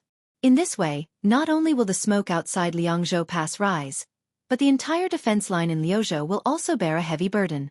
Of course, Yozhou's General Yan Wenwan and the new commander of the cavalry, Yul Wandao, will also move to Liangzhou. This will make Baimang's army unhappy and many people will die. Su Fengnian tightened his grip on his horsewhip. Compared to my previous anger, I feel much better now. Because of this trip to the capital, I know that not everyone thinks that Baelyong's death in battle is a matter of course. There are still many people who feel injustice for Baelyong. Madam Chai said softly, Is Baelyong content with just this? Su Fengnian shook his head. It's not content. It's just that when Baelyong's people face the north and die, they realize that there are not only people who are mocking and ridiculing them, but also people who are filled with grief, indignation, and guilt. It's not that. For some reason, Su Fengnian didn't continue. Su Fengnian said softly, I, Su Fengnian, am Su Zhao's son. In this life, I don't have the right to feel sorry for myself. These are my heartfelt words. I'm not lying. But I hope. Su Fengnian paused for a moment. His eyes were resolute. Before the battle with Tuoba Bodhisattva, the six-pearl Bodhisattva of Mount Lantua gave me a blade and a sword. The name of the sword is really good. The name of the sword is loud. Therefore, I hope that the people of the Central Plains don't expect them to be grateful. I also don't expect them to fight in the cold. I only hope that the entire Central Plains can hear the sound of Baelyong's 300,000 cavalry marching north from the northwest border. Hearing this heroic loud will allow them to stop pretending to be mute and deaf. Madam Chai pursed her lips and looked at him in a daze. Su Fengnian suddenly smiled. We're here. As they approached the new city, Su Yanbing and Lu Wenbao were quietly waiting for them. Madam Chai reined in her horse. Your Highness, I won't be going to the new city. I'll just take it that Your Highness has agreed to give the Sima family a deputy general in the Phoenix Division. Su Fengnian also stopped his horse. He turned his head and said helplessly, All right. Su Fengnian cupped his fists and sent them off. Then, he slowly moved forward. Suddenly, Madam Chai called out softly from behind him. Su Fengnian. Su Fengnian didn't turn his head at all. He continued to speed up. Madam Chai laughed loudly. I, Chai Dongdi, will be waiting for you in the western region. I want to give birth to your child. Su Fengnian fled in panic. Su Yanbing looked at the young king who seemed to be sweating profusely. He held back his laughter and gave him a thumbs up. Lu Wenbao also gave him a thumbs up. But when the prince stared at him with a murderous look, the Linyuan County governor resentfully retracted his thumb. But Lu Wenbao, who seemed to be ready to die, suddenly gave him a thumbs up again. He didn't want to put it down. Many years later, in the western region's Feng province, after the snow stopped, a woman's hair had turned white. She sat in a wheelchair with a warm and heavy blanket on her knees. She smiled and looked into the distance. She closed her eyes and fell asleep. In a trance, she seemed to have waited for many years. The old woman's eyes were filled with tears as she whispered. When she was about to die, she suddenly tried to open her eyes. She finally smiled. Her vision was blurry.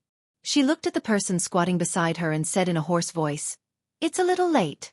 The person nodded and said, I made you wait for a long time. She shook her head slightly and tried to raise her hand. It seemed like she wanted to tidy up her hair. But she didn't have the energy to do it.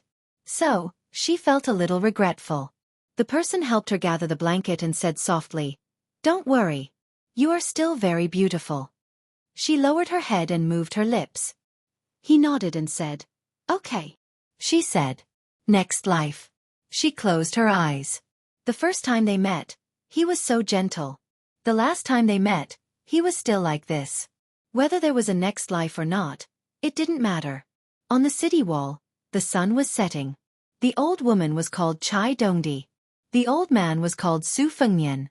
Chapter 1667. Beiliang Province's Lingzhou was worthy of being called the Jiangnan beyond the Great Wall. Other than being rich, it also had a rare scholarly atmosphere in the northwest. Therefore, in the past few years, Lingzhou was a bit arrogant when facing Liangyu and Yuzhou. The military strength of the garrison was far from being as valiant as Liangyu Province, but we have a lot of scholars here. It was a pity that after a young scholar called Chen Wang appeared in Yuzhou, the scholars in Lingzhou became a bit sickly. Even though Sun Yin could be considered a scholar who had walked out of Lingzhou 2 days ago, and his highest position was the right chancellor of the Imperial College in the capital, compared to Chen Xiaobao who was in the center, he was clearly a great distance away. However, this kind of dispute could not affect a small place like Huangsha Province's Huanghua County. Huanghua County was a lower county and was located at the westernmost part of Lingzhou. Huanghua County was famous for being poor. Because it was in Lingzhou, Huanghua County appeared even poorer. Every time the county magistrate of Huanghua County went to the provincial capital and met a colleague of similar rank, it would be a torment. However, even though this place was poor, compared to Yuzhou, which did not like books and swords and spears, Huanghua County had dozens of villages of various sizes. Other than the government's voluntary school, almost every village had a private school. The wealthier villages and families even had ancestral schools. Therefore, the sound of children studying here was no less than other places in Lingzhou. Li Xian was the most knowledgeable scholar in the Li family village. He was an old man who had been to Liang's capital. However, it was said that he had failed the examination. He had traveled thousands of miles and returned thousands of miles. Logically speaking, if he had passed the examination, it would not be difficult for him to get a job in Huangsha Province's government. Unfortunately, the scholars from the Central Plains had flooded into Lingzhou, and someone had taken his position as a lecturer. Li Xian was originally from a poor family and could not make any connections. It was unknown whether it was because he was angry or not, but he simply returned to his village and opened a private school. There were 7 or 8 children from his village who were studying there and could barely make ends meet. It was impossible for him to save money to buy books. Moreover, Li Xian took the initiative to recruit a few children who did not have a surname to enter the private school. Not only did he have to pay for books, but he also took care of their meals and drinks. As a result, many girls of the age in the nearby villages who originally admired Li Xian backed off under the pressure of their parents. Today, Li Xian carried a small pot of wine to the neighboring village. There were no official roads between the villages, only a small sandy path that was about 10 feet wide. When the villagers and women met Li Xian, they would respectfully greet him as Mr. Li. Li Xian would also respond with a smile and chat for a while. Li Xian arrived in front of a hut by a stream and surrounded by a fence. An old hen and a group of chicks were looking for food, pecking and pecking. When Li Xian pushed open the wooden door, he saw a familiar figure walking in the distance. He smiled knowingly and stood at the door, waiting. The old man walked slowly with a hunched back, but he was hale and hearty. In his hand, besides carrying a pot of yellow wine sealed in mud, there were also some food wrapped in oil paper. The old man was the same as Li Xian, a teacher at the village's private school. However, compared to Li Xian, he had been teaching for more than 20 years. The old people in the surrounding villages all said that this guy surnamed Lu was an outsider whose ancestral home was from the Central Plains. His ancestors were very noble. When he first came here, he was very extravagant and was very imposing at that time. However, after so many years, no matter how rich his family's wealth was, it was likely that he had spent it all. Or perhaps he was really old and could not straighten his back. Compared to the villagers, Li Xian knew more. There was no doubt that Mr. Lu was a remnant of the spring and autumn period. When Li Xian was traveling north, he passed by Beiliang. He should have continued north and followed the aristocratic families from the Central Plains into the southern dynasties of Bei Mang. However, when Mr. Lu reached Beiliang, his family was in a mess. Some died of illness, some went missing, and some went crazy. In the end, it seemed that Mr. Lu was the only one left. He survived muddle-headedly. Li Xian did not know the truth, and Mr. Lu was not willing to talk about such trivial matters. In short, he took root in Beiliang and set up a private school. Due to his eccentric temperament, rigid and harsh personality, coupled with his strange nagging, the private school had always been deserted. If it were not for the fact that he knew some strange medical skills that even the local doctors could not understand, this old man would have starved to death long ago. As for the person who brought the wine to visit the two of them, he was also an unknown teacher in Yellow Flower County. Li Xian's enlightenment of 300,000 was taught by this old man. The first time Li Xian kowtowed in his life was to the memorial tablet of Sage Zhang of the Confucian school and the old man who was a teacher. Now that he thought about it, this teacher's knowledge was neither high nor deep. He definitely could not compare to Mr. Lu, who hid his knowledge well. However, to Li Xian, who was already an official, a teacher was a teacher. He would not add a surname like how he addressed Mr. Lu in front of him. The villagers did not have as much respect for this poor private school teacher as Li Xian, who believed in teacher for a day, father for life. They liked to call him Old Baldy Wang. Incidentally, when some naughty children were working in the neighboring fields, or when the teacher borrowed money from their parents, they also dared to laugh and call him Old Baldy Wang. As for whether they would be beaten later on, that was another matter. The children in the village were all thick-skinned and could run around the mountain barefoot. So what if they were beaten a few times? Li Xian's enlightened teacher, Wang Chongqing, was not on good terms with Mr. Lu. The two old men were about the same age but had been through a lot. They quarreled from their middle age to their twilight years. Generally speaking, Mr. Lu's words were vague and vague. It would take a few years for people to realize what he had said. His words were not vicious at the moment. Wang Chongqing's village slang was always eloquent. It was not very literary, but its lethality was not something that Mr. Lu could match. However, Mr. Lu was always calm and in an invincible position. Their quarrel often became like a chicken talking to a duck, or playing the lute to a cow. They never got tired of it. It had been more than 20 years. This time, Li Xian took out money from his savings to buy a pot of green ant wine because his teacher had just been taken over by someone else and had lost his job as a private school teacher. In a fit of anger, he was bedridden. The new teacher was even younger than Li Xian, who was nearing 30 years old. Li Xian had seen him once before. He spoke well and was a foreign scholar. Unlike the majority of scholars who went to northern Liang to enter Yamen, This scholar did not seem to like being an official. He was only interested in teaching. As for why he came to northern Liang to teach, only God knew. However, there were also rumors that this scholar had fallen in love with a young lady in the village at first sight at the Yellow Flower County Market. Therefore, he came all the way to the village to stay. Li Xian was a person who did not pay attention to the outside world when he was studying and was now teaching. He was not willing to investigate this matter. He felt that if it was true, then they could be considered a scholar and a beauty. Of course, he was willing to give his blessings to the lovers in his heart. From the corner of his eyes, Li Xian had already seen the teacher who wanted to go out and bask in the sun. When he saw the two figures, he immediately retreated into the house. His legs were very nimble. He probably went back to his bed and pretended to be sick. Li Xian and Mr. Lu walked into the slightly dark room together. The latter slammed the rice wine and food on the small table and said angrily, "There's wine and meat today. Old Baldy Wong, if you can get up, then you and I can eat and drink until we're clean. If you don't get up, then I'll help you eat and drink in front of you." Wang Chongqing, who was lying on the bed, snorted coldly, "Rice wine." Mr. Lu said angrily, "If it's not rice wine, then is it Baoyang's green ant wine? If you want me to drink green ant wine, then the sun will rise from the west. Drink it or not." Li Xian could only act as a peacemaker and said with a smile, "Teacher, I brought a pot of green ant wine. Mr. Lu has soy sauce meat. How about it?" Only then did Wang Chongqing slowly get out of bed. After getting up, he straightened his clothes. Mr. Lu sneered, "A monkey wearing a hat." Wang Chongqing slanted his eyes and said, "Look at the clothes I'm wearing. It's brand new. This year, I'll even buy a new set of clothes. Look at the clothes you're wearing that year after year. You're completely disgraced." Mr. Lu calmly said, "To be noble when there is nothing to do, to be rich when there is no need to sleep early, to be rich when there is no need to walk slowly as a carriage, to eat late as meat, to wear ragged clothes as a fur coat, this is to live in peace and happiness." Wang Chongqing rolled his eyes and said, "If you're poor, then you're poor. Do you have a reason for it?" Chapter 1668. Mr. Lu sneered, "Unlike some frogs at the bottom of a well, I have traveled thousands of miles in my life and have seen the heavens in human affairs. I have also read thousands of books in my life and have seen the heavens in human affairs.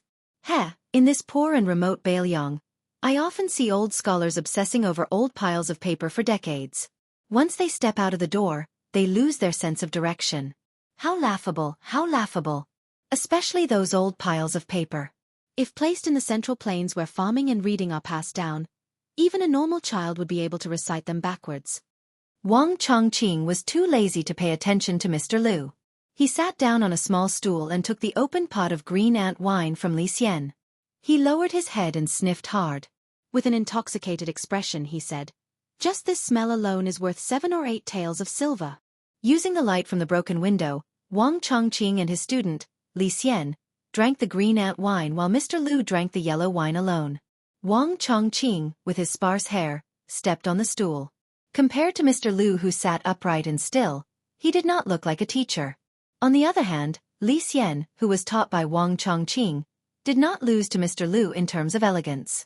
Wang Chongqing poured 2 bowls of wine. Li Xian smiled and shook his head.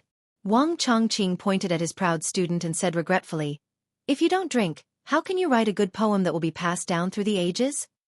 Mr. Lu said sarcastically, "Wang Chongqing, you have drunk at least a few 100 pounds of wine in your life. Have you ever written a good poem?" Although Li Xian can be considered half a student of yours, he is a true Juren. In my opinion, it is only because of his status in Baoyang that he could not pass the Jinshe examination. Is he someone you, Wang Chongqing, can teach?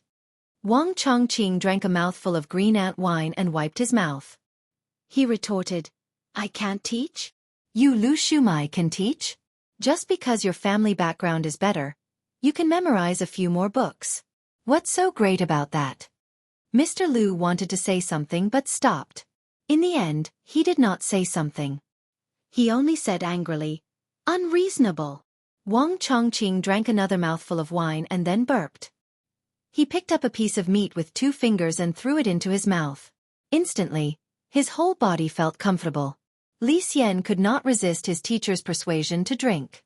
After drinking half a bowl, his face turned red.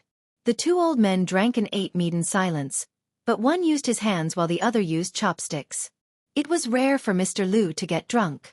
He was a little embarrassed, but also a little proud. His absent-minded eyes were filled with nostalgia. He muttered to himself, "I wish I could marry 10 women, I wish I could be a Dechu."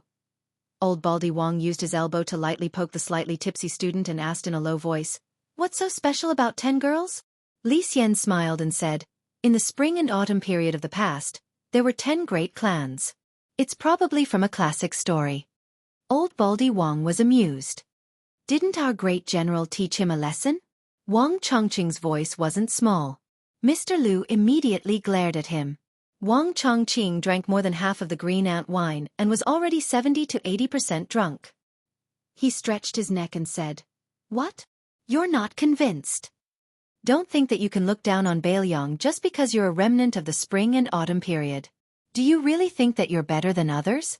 Humph, I've tolerated you for many years. In the past, you always said that His Royal Highness was a hedonistic son of a rich family. At that time, I was also blind to think that His Royal Highness wasn't as good as the great general, and might not be able to shoulder the burden of Bailiang. That's why I followed you and scolded you. Today, if you continue to be sarcastic with me, I'll teach you a lesson. Even if I can't teach you a lesson, there's still Li Xian, my student." Mr. Lu's eyes were bloodshot. He said softly, "You think you're amazing just because you can kill people? How can there be such a logic in this world? The history books recorded that a general's success is built on thousands of dead bodies? That's not the logic of a scholar." Wang Chongqing suddenly slammed his wine bowl heavily.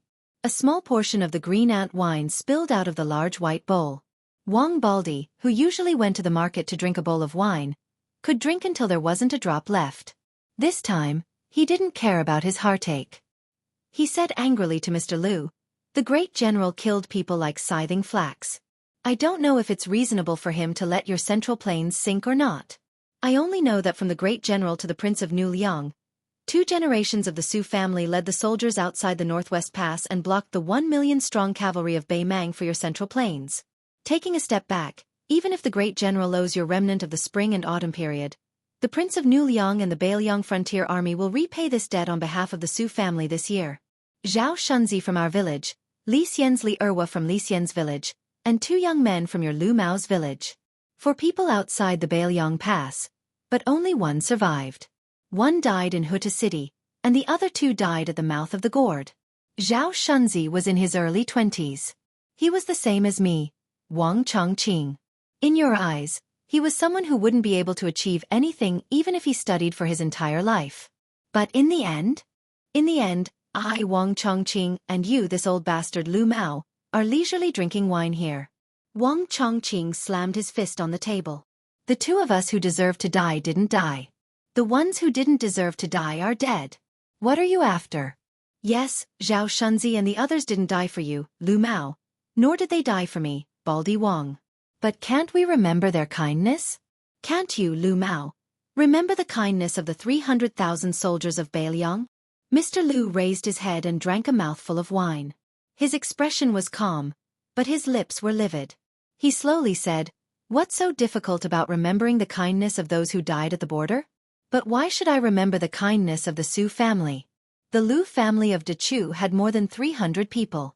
After Hong Jia fled to the north, only I, Lu Mao, was left.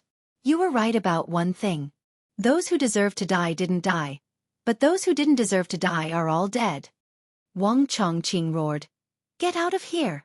Lu Mao, I don't care how many of your people died back then."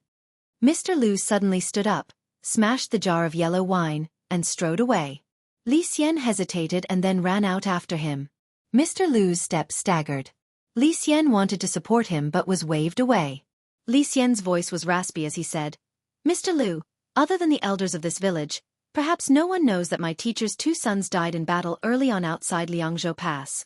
Teacher's wife also died because of this." Lu Mao stopped by the stream. Li Xian gazed at the little stream. "When I went to Jing for the exam, my teacher gave me all of his savings. He said that Mr. Lu liked a set of Words of the Window LV song, and told me to bring a set back for you from Great Peace City.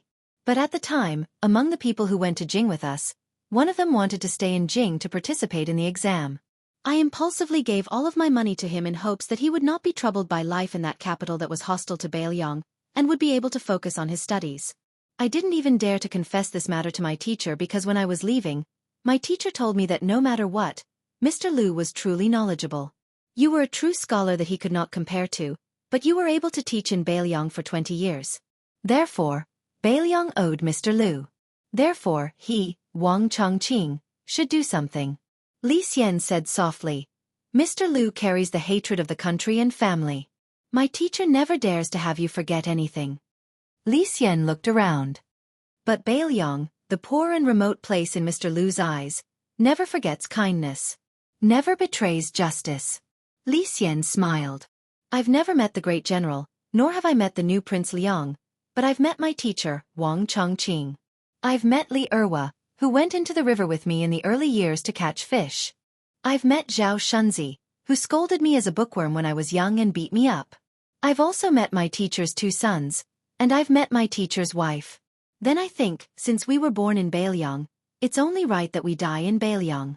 For the people of Baelyong who have to face the Baimang Iron Cavalry head-on, as long as the war at the border doesn't stop, it's normal for people to die every day and every year. Perhaps one day, we'll really be the ones to die. We'll still be unwilling, but we'll still be afraid. Death is one thing. Because Baimang can't let us Baelyong live an ignoble existence. And we don't want to live an ignoble existence either. Mr. Liu, you said that in the early years of the Central Plains, people hated not being able to marry 10 women and hated not being able to beat a Chu. Today, Liang hates not being able to be born in Jiangnan and hates not being able to live in Taiyan. Li Xian smiled carefreely. As for me, Li Xian, I'm just a weak scholar. I only hate not being able to die in Liangzhou. The old man from West Chu stared blankly at the back of the young Baelyong scholar as he left. The old man suddenly lay down beside the stream, stuck his head into the water, and drank fiercely. Then, he sat down cross-legged and laughed. Good wine. The old man turned his head to look at the young man who ran back quickly. He must have thought that Lu Mao had taken things too hard. The old man couldn't stop laughing. On the contrary, Lu Mao had finally thought things through today. Compared to the Central Plains, whether it was the Central Plains of the spring and autumn period or the Central Plains of Liang, there weren't many scholars in Baelyong, and there were even fewer books. However, who said that there was no chivalry between the lines here? Chapter 1669. A group of people walked along the city entrance road to the northern wall of the new city. Among them was the northern Liang administrator, Li Gongda. This was the leader of the civil officials in Lingzhou, who lived like a prince. In the past, he was known as the #1 official in the northern Liang path. After becoming the new city's governor, he did almost everything by himself. As a result, he lost close to 10 kilograms. Although he was tired, he was full of energy like a withered tree in spring. His spirit was not inferior to the young people. In the past 6 months, Li Gongda had hardly worn his official robes. It was not that the administrator did not care about the style of a border official at all, but that this miser was really distressed about the money spent on changing his official robes. Later, he simply showed up in civilian clothes. It was said that he had changed more than a dozen pairs of boots, and they gradually changed from flashy to cheap and good boots that were as sturdy as possible. Today, Li Gongda wore the official uniform of Grade 2 embroidered with a golden pheasant's patch.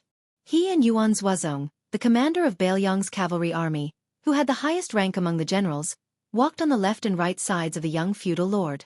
Besides these 2 important officials of Baelyong who led the civil and military officials, there was a huge lineup.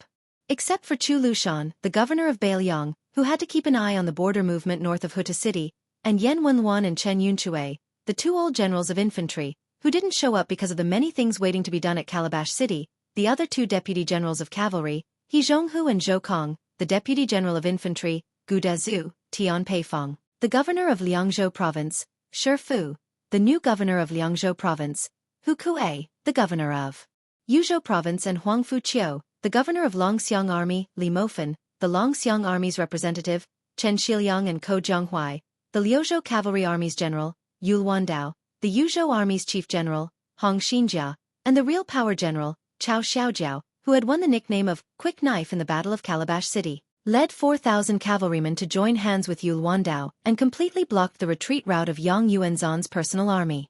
What's more, it was Cao Xiaojiao, the governor of Beimang. At the top of the city wall, there was a veritable horse-riding path. The northern outer battlements had been completed, and the inner parapet wall was also about to be completed. The next step was to build the gate tower on the northern city gate. Su Fengnian stood at a battlements and looked towards the north. From here to the Liuya Fuling defense line in Huayang Pass, it was a flat terrain that was convenient for cavalry to gallop. He Zhonghu's left cavalry army and Zhou Kang's right cavalry army were stationed there. In the original plan of Su Xiao and Li Yishan, once Beimang captured Huta City, the two main cavalry forces outside Bailiang Pass would suffer the heaviest losses. However, due to the heavy casualties in the two battlefields of the first battle between Liangmang and Qingcang City in Liuzhou Province and Heluku in Yuzhou Province, Beimang could not gain a firm foothold. As a result, the two cavalry forces of over 70,000 didn't suffer any casualties for the first time. This was also the real reason why Bailiang was confident in the second battle between Bailiang and Beimang. Su Fengnian was multitasking. While listening to Li Gongda's detailed description of the progress of the new city, Su Fengnian was thinking about the next deployment of the cavalry. Back then, in order to defend Liuzhou and gain strategic depth for Bailiang, Su Xiao expanded the Longxiang army from 10,000 to 30,000 without affecting the military strength of the army as much as possible. It was impossible for the border cavalry to have an extra 20,000 people out of thin air. Naturally, he would transfer the elites from the left and right cavalry, which would inevitably weaken the military strength of the border cavalry.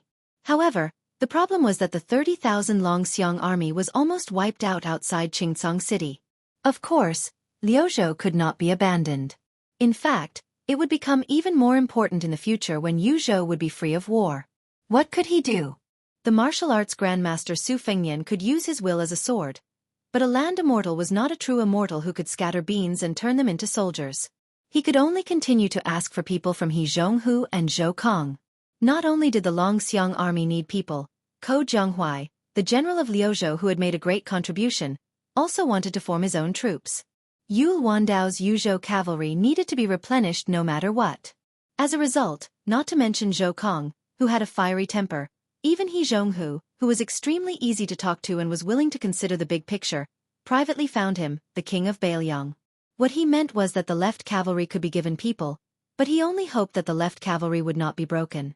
Chao Wei asking for 2,000 people was fine, but Ko Jianghuai and Li Mofen, the two big shots of Liuzhou army, were really asking for an exorbitant price. One wanted 8,000, the other wanted 15,000. And it had to be elite old soldiers. At that time, He Zhonghu bitterly smiled and mocked himself to Su Fengnian. Even if all of his old bones were torn apart, it would not be enough to satisfy the two generals. As for Zhou Kang, who was also the deputy commander of the cavalry, he was even more stubborn. He did not even want to meet Ko Jianghuai and Li Mofen. He directly said that he only wanted his life, and that the right cavalry should not even think about taking a single soldier away. On this matter, in all of Bailiang, there were only 3 people who could speak. Chu Lushan of the Governor-General Manor, Su Weisheng of Wutongin, and Su Fengnian. As for the others, even the old General Yan Wenluan of the spring and autumn period, as the commander of the infantry, would definitely not get involved in the military affairs of the cavalry, especially such a sensitive large-scale change. As the founder of the world situation theory, although great ancestor Gu was in the infantry, it was good that he did not have a deep foundation. He could give some advice. However, in the turmoil of whether to fight or to defend, after the fall of Huta City, he became hostile with the pro-war faction of the entire border army. He even had a falling out with Zhou Kang. They were only short of fighting. Yuan Zuozong, whether it was the identity of the Su family or the position and prestige in the Bailiang army, was one of the few people who could speak. Unfortunately, Yuan Zuozong kept silent about this matter. On the surface, it was because he was busy organizing the 10,000 Snow Dragon cavalry and the 2 heavy cavalry. However, Su Fengnian knew that Yuan Zuozong was worried about Chu Lushan, who remained silent after the war.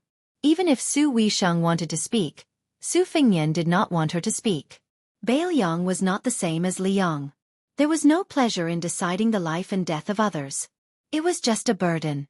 As long as there was a man in the Su family, it would not be Su Weisheng's turn to carry the burden. Su Fengnian looked into the distance. In Jianghu, he had experienced many life and death battles. Many of them could be said to have escaped death. However, after the battle, he rarely had any lingering fear. As for the battle with Tuoba Bodhisattva, he even felt that it was not enough. As for the battle with Qi Jiajie and the imperial astronomer of Great Peace City, it was like turning over an old account. However, in this battle with Liang Mang, for the first time, Su Fengnian truly felt as if he had survived a calamity. This was because Huang Manor had almost died outside Qingcang City. If not for Deputy General Wang Lingbao, Huang Manor really would have died. This time, as soon as Huang Manor heard that his older brother was coming to the new city, he led the cavalry under his command back to Liuzhou that very night. Most likely, he was afraid that Su Fengnian would scold him, or perhaps he felt some unknown guilt. Huang Manor did not dare to return to Qingliang Mountain in Liangzhou. His second sister, Su Weisheng, was there. For Su Longxiang, the weight of his second sister's angry words was greater than the weight of Tuoba Bodhisattva's all-out attack. The sun set in the west, and the sun set on the long river. The border was no longer filled with smoke. However, half a year later, or perhaps even less, smoke would rise from all sides. In Beiliang's next battle, even if there would not be a large-scale battle, compared to before, Lingzhou's western Shu, which was further south, would have an additional unpredictable king of Shu, Chen Jibao. As long as Bei Mang still treated the western front as a breakthrough point, then Beiliang's dangerous situation would not be alleviated at all. They could only continue to exchange lives for lives. It all depended on whether Beiliang could exchange one life for many lives. How many lives could they exchange for Bei Mang barbarians? Su Fengnian gently exhaled. Without turning around, he said in a low voice, "Zhou Kong." Jean Partridge took a step forward and cupped his fists. "This general is here," Su Fengnian calmly said, "including the 2,000 cavalry of Great Sui Camp. Transfer 8,000 men from the right cavalry to Yu Luandao's Yuzhou cavalry." The old General Zhou Kong did not speak. Su Fengnian did not force this deputy commander to express his opinion. At that moment, the atmosphere on the city wall was heavy. Zhou Kong finally gritted his teeth and said, "Yes, sir." Su Fengnian turned around and said to Yu Luandao, "Transfer all the Yuzhou border cavalry to Liangzhou Pass and be in charge of defending the Koer pasture. You have half a year at most." Yu Luandao said in a low voice, "Yes, sir." Next, Su Fengnian quickly gave out military orders. He Zhonghu, other than the 2,000 cavalry given to Chao Wei, the 10,000 cavalry of Taipei camp will be given to the Longxiang army of Liuzhou. Yuan Zuozong will no longer lead the Jibei camp and will be given to General Ko of Liuzhou. Shifu, you are allowed to transfer 5,000 cavalry and 10,000 infantry from Beiliang to the north to defend the horseback slope. Hong Yu will be promoted to the main general of the Rouge Army. Chao Xiaojiao will be the deputy general of Yuzhou. Yuzhou General Huang Fuxiu will be in charge of the Helan Mountain on the east. Chen Shiliang has been promoted to Flo State and is in charge of recruiting 6,000 strong youths from Flo State to join the army. 3,000 will stay in Azure Sky City and 3,000 will enter Ling State. These 6,000 youths and their families can obtain the Northern Liang Army. Voices of acknowledgement gradually sounded from the top of the city wall. Finally, Su Fengnian turned around and looked at the faces. The old He Zhonghu Zhou Kong, the young Yuan Zuozong Shifu, and the young Yulwandao Chao Xiaojiao. The 3 generations of generals of Beiliang. Su Fengnian said slowly, "Everyone, in the next 3 years, even if you die in battle, you must die before the new city is built." On the city wall, there were no heroic words or impassioned speeches. There was silence. Everyone just cupped their fists at the same time. Chapter 1670. Outside the northern Liang Pass, a majestic city had been built from the ground. Further south, this new city, which had just been officially named Refusing the North, also had the atmosphere of a skyscraper rising from the ground. A small market appeared. Although it was small, it had all the essentials. There were restaurants, tea houses, inns, pawnshops, and gambling dens. There were merchants and peddlers who came here to look for business. There were scholars who traveled to the border. There were Jianghu people who came here to visit with their friends. There were people who told stories here. There was a lot of discussion about the name of the new city. The foreigners all felt that the name Beijue City was not strong enough. It was not as straightforward as the name Beijue City. The scholars of the academy who had not been appointed as officials in Beiliang generally thought that Beijue City was more appropriate. Although it had a strong evil spirit, They had been in the northwest for more than a year. When in Rome, do as the Romans do. They began to be influenced by the customs of the Liangren people. Like water entering a sandpit, it was no longer a hidden spring in the forest, but a turbid wine. Beiju City, which was built at the beginning of the second year of Xiongfu, was the most important city in Beiliang, both strategically and symbolically. There were rumors that not only would the Protectorate General move into the new city from Huaiyang Pass at the end of the year, but a new Liangzhou prince would also build an official office here and become the provincial governor of the Outer Pass, who had both military and political power in Liangzhou. However, despite the importance of Beiju City, the elite border troops stationed around the new city were still in the pattern of northern Yan and southern Song. This could be seen from the fact that there were no patrols in the market. At first, the scholars who went to Beiliang were puzzled. They only understood after the local merchants explained that there were fierce battles outside the pass and peace inside the pass. Beiliang had been peaceful for more than 20 years. When it was close to noon and the sun was high in the sky, Su Fengnian walked alone in the market nicknamed Ziak Town. There were no white horses or guards around him. Even Su Yanbing did not accompany him. Most of the people in the market were foreigners. Other than the people of Liangzhou and the old people like Yan Wenwan, there were not many people who were familiar with the new prince of Beiliang. The tens of thousands of soldiers in Huta City were familiar with him. Unfortunately, they had all died in battle, including their general Lu Jinu. They were also familiar with Su Fengnian's soldiers. However, more than half of them had died in the Second Battle of Huluku. Other than Yul Wandao, no one else would appear here. At this time, Su Fengnian's face was a little pale. This was the after effect of the battle at the Imperial Astronomer. Qi Jiajia's sword Qi had been suppressed in 3 acupoints after Shenyuan Qingfeng had transferred it to Su Fengnian. This was also the premise that Su Fengnian was able to fight with Dong Tai and Chao Chongqing at the Xiamawi courier station. Now, the sword Qi was flowing freely in his body like a flood breaking through a dam. It was as if an army was passing through, or a cavalry galloping on the ground. Su Fengnian's sword Qi seemed to be thundering inside his body. If it were a Taoist saint who was good at inner vision, he would have completely given up on the idea of immortality. Su Fengnian picked a restaurant that was bustling with people and sat down. Out of the 3 times he had been in Jianghu, he had lived a life of haggling over every ounce. He knew that a single copper coin could not kill a hero, and he was used to having money in the palm of his hand. Weighing his money pouch, Su Fengnian ordered a pot of wine, 2 bowls of rice, and 3 dishes.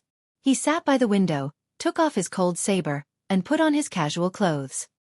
He looked like an ordinary scholar who had traveled to the border. The restaurant was not big, but business was good. As more and more diners poured in, there were people who had the intention of sharing a table. The waiter ran over to Su Fengnian with a troubled expression. Su Fengnian smiled and nodded, saying that it was fine. However, he had requested for 2 pots of green ant wine, and that he would have to pay the price of 1 pot. The waiter thought about it and felt that this business was still profitable, so he acted on his own initiative and agreed on behalf of the restaurant owner. There were 5 people sharing a table with Su Fengnian, 1 woman and 4 men. The 4 men had completely different auras. It was unknown how they got together, but it was obvious that they were heroic and scholarly. For example, there was a tall man in his 30s. The scabbard of his sword was made of gold. As for the scholarly man, not only did he have a scholarly aura, but he also had a red sandalwood folding fan sprinkled with gold. The fan pendant was made of the rare redwood that could not be bought with money. However, Su Fengnian's eyes were shrewd and ruthless. One of the redwood pendants was made of honey, while the other one was made of low-grade iron. Thus, the difference in status between the 2 was obvious. It was obvious that the latter was just putting on an act. 1 table and 4 long benches. 2 heroic guests and 2 scholarly men sat side by side on Su Fengnian's left and right. Only the young and elegant woman sat alone across from Su Fengnian. Clothes make the man, and Buddha makes the gold. Probably they did not take the plainly dressed Su Fengnian seriously, so they talked without restraint. The woman had a Jiangnan accent, soft and gentle.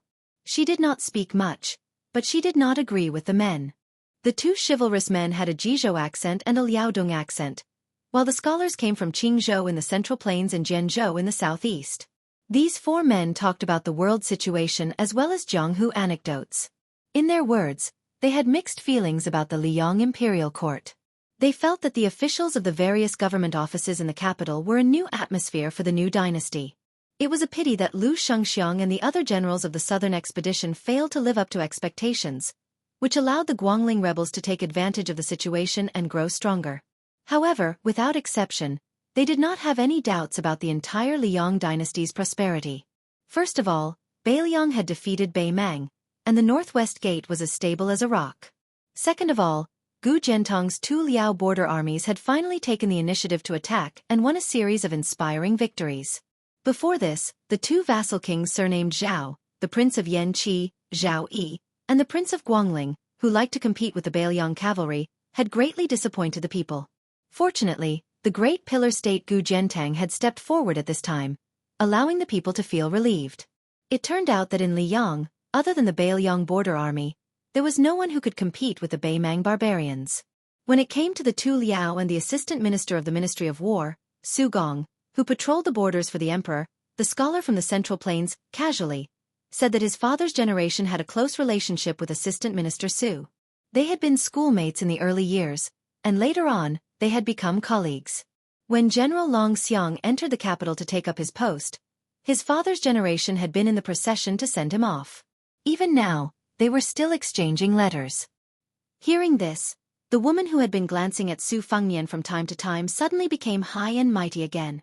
Su Fengnian ate slowly and carefully, but there were only 2 bowls of rice and 3 dishes.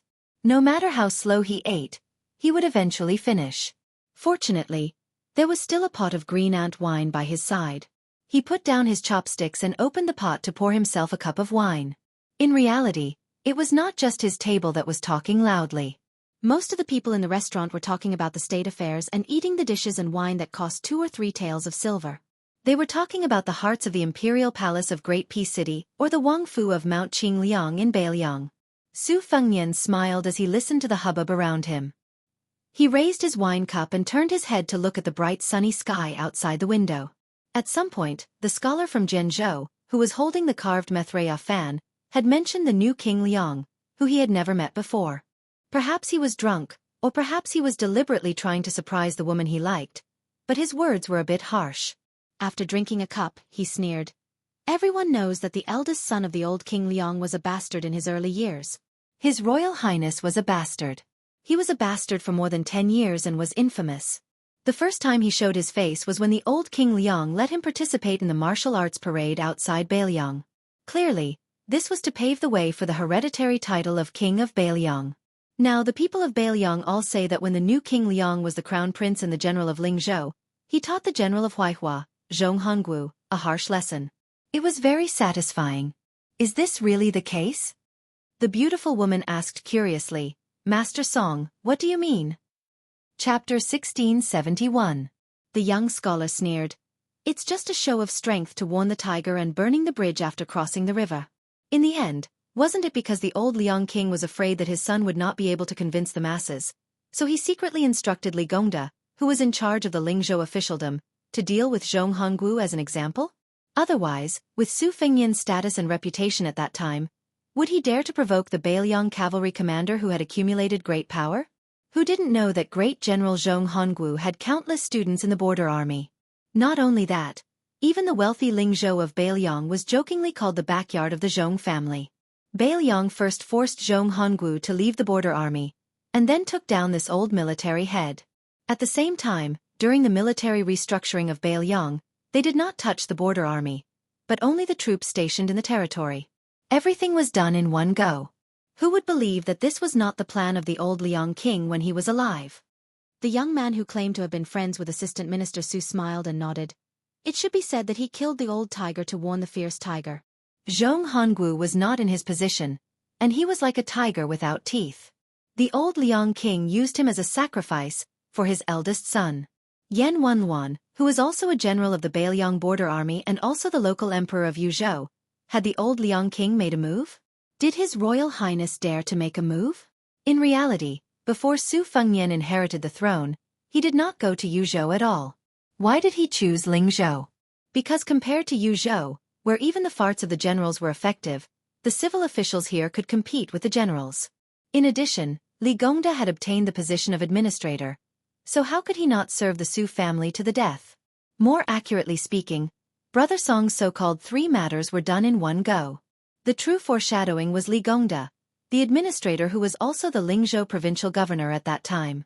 If I were Zhong Honggu, I would have long been wary.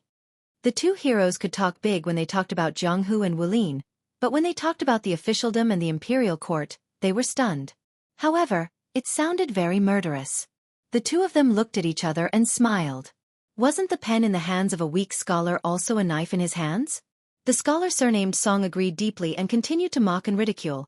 Regardless of whether Su Fengnian's identity as a great grandmaster is real or not, let's just say that the appearance of the tens of thousands of Yuzhou cavalrymen outside the calabash's mouth is now said by the Bailiang people that this action has something to do with Su Xiao. But is there really someone in the world who is leading the charge on the battlefield? Even if there were, they would be brave and fierce generals who could fight against 10,000 people. As a vassal king, was this really appropriate? Did he not know that if he died outside the pass, there would be no need to defend Bailiang? The old King Liang and his 300,000 cavalrymen defended the northwest gate for 20 years just to let Su Fengnian let his emotions affect his decisions and add a few good words to his name? At this point, the young scholar laughed loudly. Everyone in Bailiang said that great General Su Xiao was never afraid of being cursed by the world. They all said that Su Xiao once said that the spittle of Li Yang's cursing could fill thousands of large vats, enough for him to wash his feet with for several lifetimes. Now it seems that perhaps it is true that Su Xiao is not afraid of being cursed, but it is even more true that his son wants to leave his name in the history books, and it has to be a good one at that. The other young scholar skillfully opened his folding fan. The new King Liang, the new Bailiang, the new Bailiang, the great feat of rejecting the imperial edict won the hearts of countless Bailiang people. Amazing. But I don't know if it was Su Beiji's idea or Chen Shiliang's plan. In my opinion, if not for Su Beiji and Lingzhou buying grain and Chen Shiliang strategizing in Qingsong City and Liuzhou, even if Bailiang had a border army of 300,000 cavalrymen, they would not be able to stop the million-strong army of Beimang. Scholars were naturally close to other scholars. Of course, this was on the premise that there was no direct conflict of interest between scholars. Otherwise, scholars would harm scholars and kill without spilling blood. Su Fengnian slowly drank his wine. The meaning of the two young people was very clear. He was able to become king of Bailiang today because of his father, Su Xiao, and Li Yishan. He was able to guard the pass because of Su Beiji and Chen Shiliang. And he himself was wandering around Bailiang, seeking fame and deceiving the hearts of the people. Su Fengnian was actually not angry at all. Instead, he was somewhat happy. In any case, these two foreign scholars admitted that the Su family had protected the Northwest for 2 generations. The hero with the golden scabbard sword lowered his voice and carefully said, "Two young masters, the walls have ears. I heard that the spies of Bailiang's Fu Shui chamber have top-notch ears." The scholar from Jianzhou with the surname Song laughed and said, "It's fine. If they are captured, then so be it." It also proves that Su Fengnian's magnanimity is not enough to be the powerful king guarding the Northwest. Su Fengnian suddenly had a whole new level of respect for this person. There were many spies of the Fu Shui chamber in this small town, and all of them were experienced veterans. This guy's word seemed unrestrained and unrestrained, but it was actually equivalent to sticking a protective talisman on himself. If that Su Fengnian who was fishing for fame knew about this, he would laugh it off after hearing the news. He might even buy a horse with a lot of money to buy people's hearts and give the scholars an explanation. Su Fengnian sighed and lowered his head to drink his wine.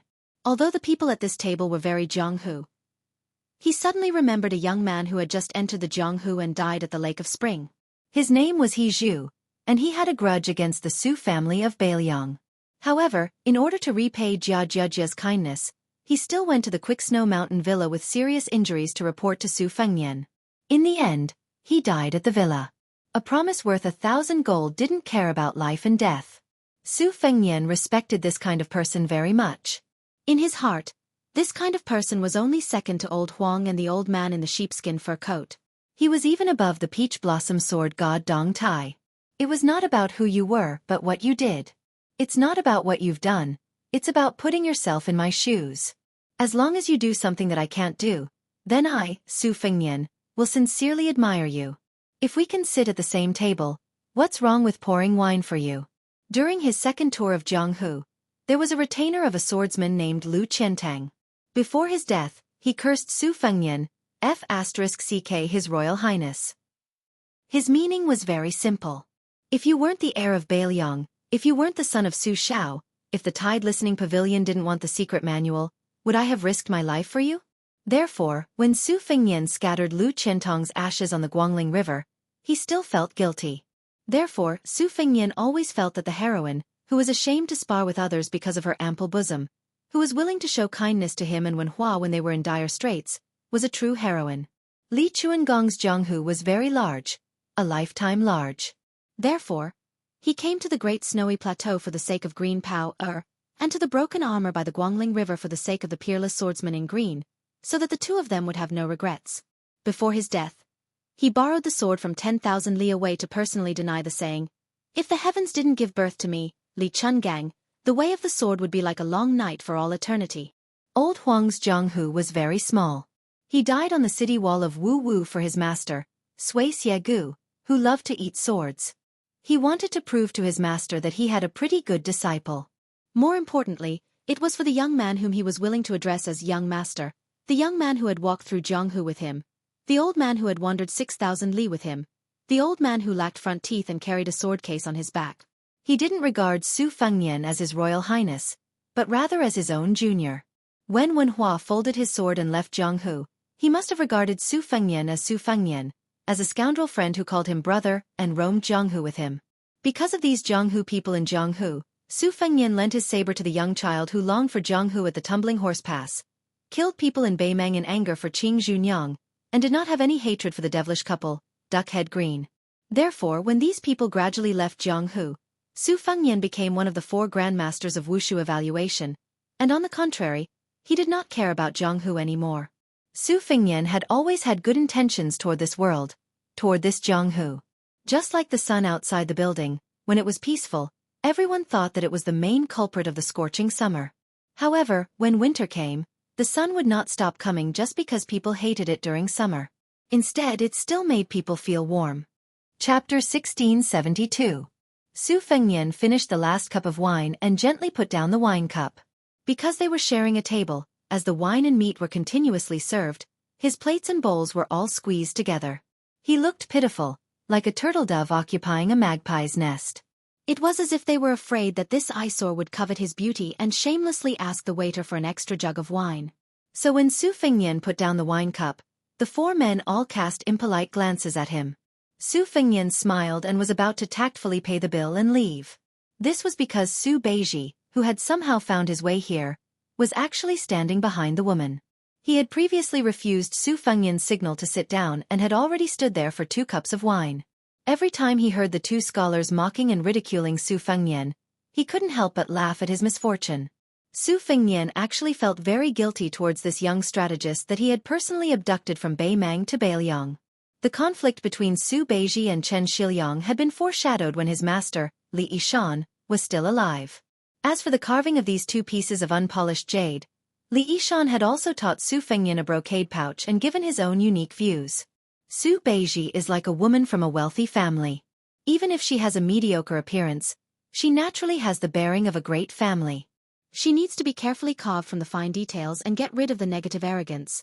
Only then can one slowly see the heavenly fragrance and national beauty and gradually enter the best state. Chen Shiliang is just like a beauty from a poor family. Although she is extremely beautiful and moving, in the end, she still lacks the natural bearing of a rich family. She needs to be given an aura from the big picture and open up the layout.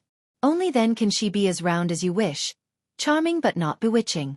As a result, over the years, Su Fengnian had tried to bring Chen Shiliang by his side. First, he let him take charge of the salt and iron industry in Bailiang. Later, he even let Chen Shiliang be in charge of the local military and political restructuring in Bailiang. Instead, he threw Su Beiji far away from Mount Qingliang and slowly climbed up in the officialdom in Lingzhou. It was only when the great battle of Liangmang was imminent that he had no choice but to hastily take down Zhong Honggu that Su Beiji was promoted rapidly. Now, the 2 of them just happened to be reversed. Chen Shiliang was far away in Liuzhou in the western regions, while Su Beiji was in the prince's mansion in Mount Qingliang. It had to be said that fate made fools of people. On the surface, Su Beiji had been the provincial governor of Lingzhou and was a practical border official. Now, he was qualified to be the transport commissioner of Bailiang. Although it was a little empty, He was like the provincial governor of Liang entering the capital to take up the position of minister of the 6 ministries. If he could go through another provincial governor and return to the central government, then he was basically set to be the first assistant and second assistant. On the other hand, Chen Shiliang, in the 3 matters of salt, iron, transportation, military and politics, he had failed in 2 and succeeded in 1. His official position was neither high nor low. In Qingcang City in Liuzhou, he had only reached the position of first assistant. Even Su Beiji's position as the provincial governor of Lingzhou was lower than Su Beiji's. However, in reality, the generals in Beiliang who had benefited from the restructuring, such as Wang Ji, Huang Xiaokuai, and Jiao Wui, more or less owed a debt to Chen Shiliang, the person behind the scenes. Especially in the Battle of Qingcang City, he pushed Chen Shiliang to a transcendent position. The officials of Beiliang and scholars who went to Liangliang greatly respected Chen Shiliang's decision to renounce the brush and join the army. For the time being, a secondary second-rank transport envoy who had not been recognized by the imperial court, a Liuzhou provincial governor who was supported by the public, a provincial governor who was hiding in Beiliang's backyard, a transport envoy who would continue to deal with taxes and provisions, and a central civil official of Liuzhou who had personally heard of Beimang's horseshoes and personally seen Beimang's iron armor. The difference between the two's future achievements would not be judged based on their official positions. In the depths of Su Fengyan's heart, Su Beiji, who was a great talent in the overall situation, was only hidden in Lingzhou because he needed to inherit the position and live a stable life. Otherwise, Su Beiji would have been in Yuzhou or Liuzhou to oversee the overall situation. Yang Guangdou or Hu Kuei's provincial governor positions, one of them should have been given to Su Beiji. Unfortunately, the second battle of Liangmang was about to begin. Su Fengyan still needed Su Beiji to be far away from the battlefield and win a stable rear for the Beiliang frontier army. This kind of smokeless battlefield was destined to be invisible to the common people. Even Beiliang's officialdom would overlook it. Naturally, it was far inferior to Chen Shiliang, who was on the front lines, who shone with extraordinary splendor and dazzling brilliance. When Su Fengyan stood up and called for a waiter, for some reason, Su Beiji walked up a few steps and patted the woman's shoulder with a smile. When she turned her head in shock, he asked, "May I ask for your name?" The 2 scholars who came from afar glared at this lecture. The heroic hero from Liaodong suddenly stood up and pressed down on the sword at his waist. He said in a low voice, "Brat, I advise you to remove your dog's paw from Miss Lu's shoulder." The 4 of them saw the young man angrily withdraw his hand. However, he immediately raised his hands and clapped heavily. Very quickly, a Beiliang warrior in iron armor strode into the restaurant. The hall was instantly silent. As for this general, one could tell at a glance that he was no ordinary soldier. It would be an understatement to guess that he was a commandant of the border army. Su Beiji was like a hedonistic son of a rich family. His dog's paw was placed on the woman's shoulder again. His other hand pointed behind him and smiled. "What, you don't like it?" The burly general full of killing intent stood behind Su Beiji. Although his aura was shocking, his eyes were filled with helplessness. Mother Ker. I am a military officer with real power in Lingzhou. How did I become a henchman who helped my young master bully people? The key was that this was in front of the king of Beiliang. Su Fengyan, who was taking out money to pay the bill, felt a headache. The waiter quickly took the money and ran away. The hero of Liaodong immediately let go of the hilt of his sword. Although he did not say anything about lowering his head, it was clear that he wanted to keep the peace. Su Beiji suddenly turned to look at the hero of Jizhou. He took 2 steps forward and slapped the guy's head. He cursed. "From your accent, you're from Jizhou? Jizhou, right? I almost went to your Jizhou to be the administrator. F***ck your Jizhou." According to Su Beiji, the Beiliang cavalry would really have to borrow food from Jizhou in Hezhou. Moreover, they would have to advance all the way to the west of the capital. Su Fengyan was a thick-skinned grandmaster. Su Beiji could not vent his anger. Today, he finally had a chance to do so. The hero of Jizhou wanted to cry but had no tears. "The person who provoked you was not me. I was busy cleaning up the greasy chicken leg. I wanted to flatter Miss Lu, but I missed it. I didn't even have time to glare at you. What right do you have to be angry at me?" Other than the Lingzhou lieutenant, there were quickly 7 or 8 armored soldiers who heard the news. As a result, Su Beiji's bullying became even more obvious. Su Fengyan stood up and walked around the table.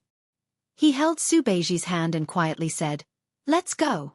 Su Beiji forcefully swatted away Su Fengnian's hand.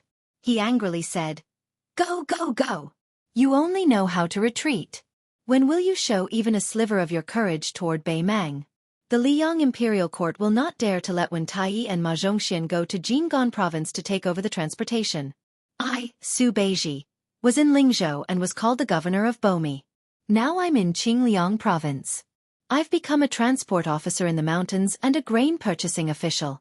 This doesn't matter, but our Beiliang cavalry does." Su Beiji, who had accumulated a lot of resentment, was finally furious. He punched Su Fengnian in the chest. "If Liang wants fewer people to die in the world, I, Beiliang, agree. But if Liang wants more people to die in Beiliang, I, Su Beiji, will be the first to disagree." Wen Taiyi, Ma Zhongxian, and I, Su Beiji, were mentioned one after another. It was not just the two scholars who had just mocked Beiliang about the transportation. They were so scared that they kept quiet out of fear. The entire restaurant did not dare to breathe loudly. Su Fengnian wanted to say something but stopped. Su Beiji suddenly looked like a disheartened old man in his twilight years. He was dispirited and said self-deprecatingly, "I know that in the end, you were able to let the imperial court enter Beiliang without a lack of provisions. You, the king of Beiliang, have actually done very well." Su Beiji looked at the young vassal king. "But, I feel that it's not worth it for you." Su Beiji suddenly turned his head and roared at the five people. "Do you think that Beiliang is a fool? That the names on those stone tablets are all fools? Just for this bastard called Su Fengnian, you are so generous to die in battle outside the pass." Su Beiji, who did not drink but looked like he was drunk, looked around. "If I, your father, Su Fengnian, was a sullen bastard, I would have killed you guys who can't even be considered bastards. South of the pass is my Beiliang. Don't forget, south of Beiliang is your central plains." Su Fengnian shook his head and said to Juzi, "I'm not sullen." Su Beiji looked at this guy in a daze and said bitterly in a low voice, "I'm sullen."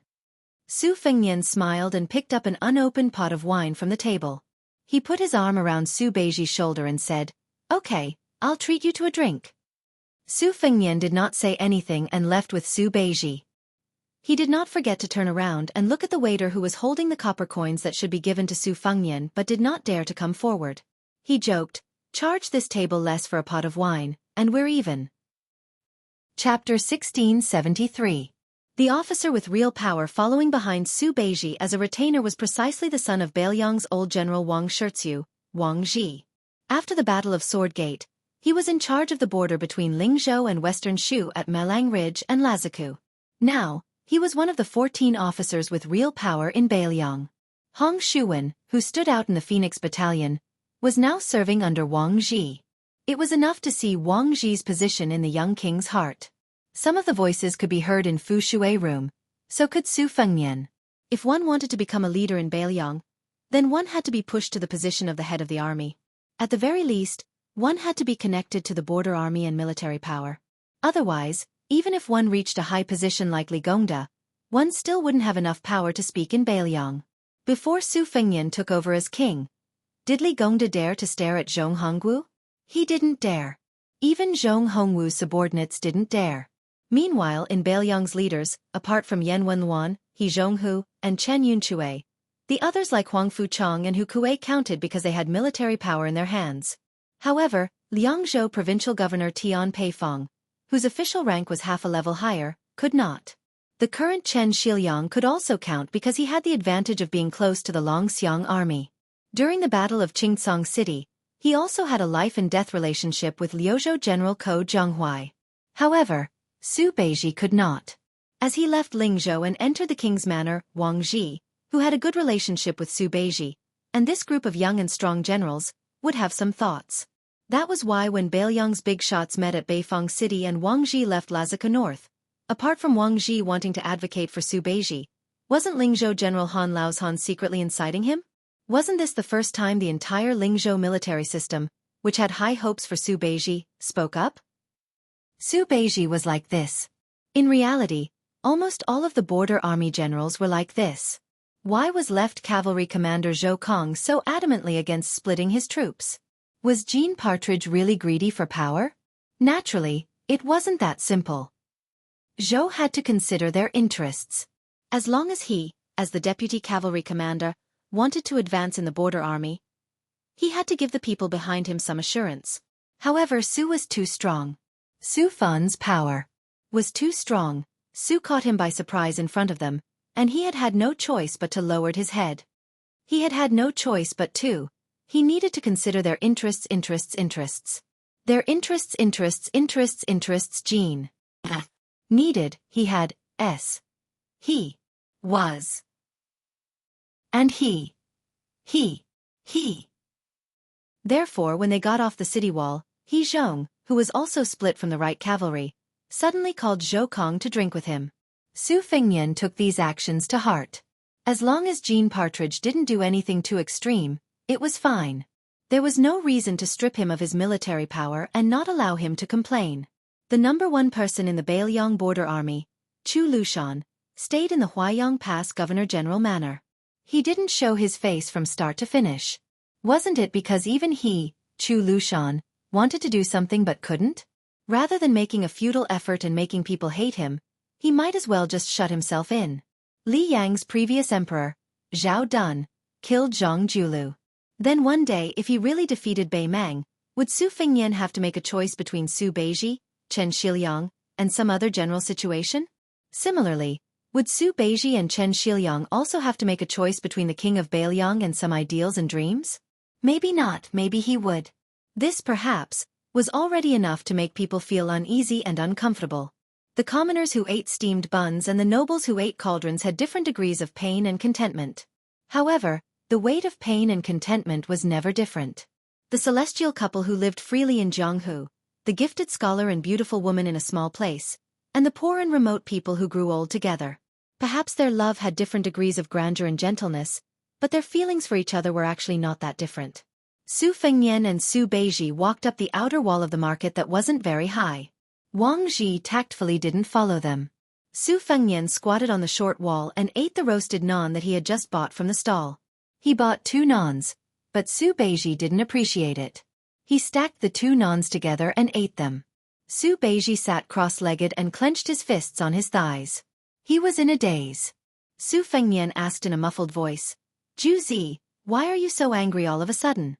Other than me, who else has offended you?" Su Beiji said slowly, "This world has offended me, and you're such a coward. Of course I'm unhappy." Su Fengnian ate the naan until his cheeks were bulging. He turned his head and smiled. "Actually, I'm not happy either. Perhaps I'm too thick-skinned. You can't tell." Su Beiji didn't turn his head. "If one day Bailiang defeats Bei Mang and takes over the world, I won't go to the Central Plains. I'll go back to Bei Mang." Su Fengnian gasped in surprise. "That's a pity. Let me tell you, in the past, in order to trick me into going to Jiangnan, Big Sister always said that the land there was good, and that the streets were filled with delicious girls. I didn't believe her at the time. Later on, I went to take a look myself. It was true. If it weren't for the fact that Bailiang has a girl from Yanji County to support us, I really wouldn't want to leave the Central Plains. Even if you don't want to be an official, you should still go and take a look." Su Beiji raised his head to look at the sun. He squinted his eyes and said, "I'm not going. In this lifetime, I'll walk from the north to the south. Lingzhou in Bailiang is already south enough." Su Fengnian leaned his shoulder against Su Beiji. "Ju Zi, you don't like any girls in Lingzhou? If you do, but the girls don't agree, I'll help you snatch them." Su Beiji turned his head to look at this unruly young prince. He said seriously, "If you become the emperor, don't let Chen Shiliang be the grand secretary. It'll be good for both of you." Su Fengnian was stunned. He smiled and said, "Don't worry, I won't be the emperor." Su Beiji said again, "Then don't let Chen Shiliang be the second Zhang Julu in Liang." Su Fengnian patted his chest and said, "If I really beat Bei Mang, I won't have any worries. It won't be as difficult as you think to decide who dies and who doesn't."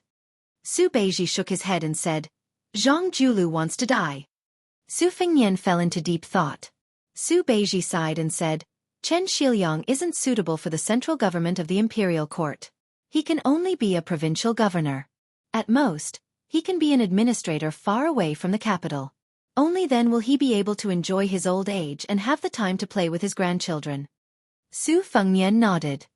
If there's a chance in the future, I'll pass on your words. But as for what Chen Shiliang thinks, I won't stop him. I don't think I can stop him. Su Beiji stretched out his hand. Su Fengnian was puzzled. What? Su Beiji glared at him and said, "Non." Su Fengnian tore off half of the remaining naan and handed it to Su Beiji. Su Beiji finished the naan in big mouthfuls and wiped his mouth. Persimmon, if I'm unhappy, I can still vent my anger on you. But if you're unhappy, what should I do? Su Fengnian said without hesitation, beat Beimang barbarians. Su Beiji, who was sitting on the ground, closed his eyes and patted his knees with his hands. Su Fengnian followed the beat and whistled. 1 persimmon, 1 tangerine. Following Persimmon's light whistle, Tangerine suddenly said in a clear voice, You can only see 10,000 carps jumping through the Dragon's Gate at Tide Listening Lake. Persimmon laughed and said, You can only see Mount Qingliang, the famous stone steels not counting. You can only see a bottle gourd's mouth building a view of the capital. You can only see the skeletons of the dead under the high walls. You can only see the north of Liangzhou riding horses in the west wind. You can only see the south of the border, the sound of Long Long's books breaking out of the hut. You can only see 300,000 cavalrymen dominating the world. You can only see the Bailiang people wearing mourning clothes. Many years later, the Bailiang Palace on Mount Qingliang had long become the residence of the Bailiang Taoist administrator. In the middle of the night, a white-haired old man stood alone in the snowy night with a walking stick and looked at the end of the street. The old man with the surname Chen, who was known as the #1 border official of the new Liang dynasty, had been guarding the house behind him that used to be surnamed Su for 40 years. A full 40 years. Because of this, he had rejected the invitation of the new emperor of Liang at the end of last autumn and refused to become the new grand secretary of the new dynasty. Therefore, he had rejected the posthumous title of Wan Zheng. Everyone in the Liang court knew that this poor scholar from Jiangnan, who had risen in the northern Liang officialdom and never left the northern Liang, had the lofty ambition of dying as a civil official before entering the northern Liang. He had just resigned from his position yesterday. Now, the old man's hair was the same color as the wind and snow. Just when the old man, whose vision was blurry, thought that no one would come, a carriage arrived leisurely. The old man walked down the stairs shakily. Another white-haired old man walked down from the carriage. The old man who had come from afar was clearly not as strong as the old man surnamed Chen in the large house. The old man surnamed Su wore a thick fur coat and needed the help of the coachman, who also had the surname Su, to walk up to Sir Chen.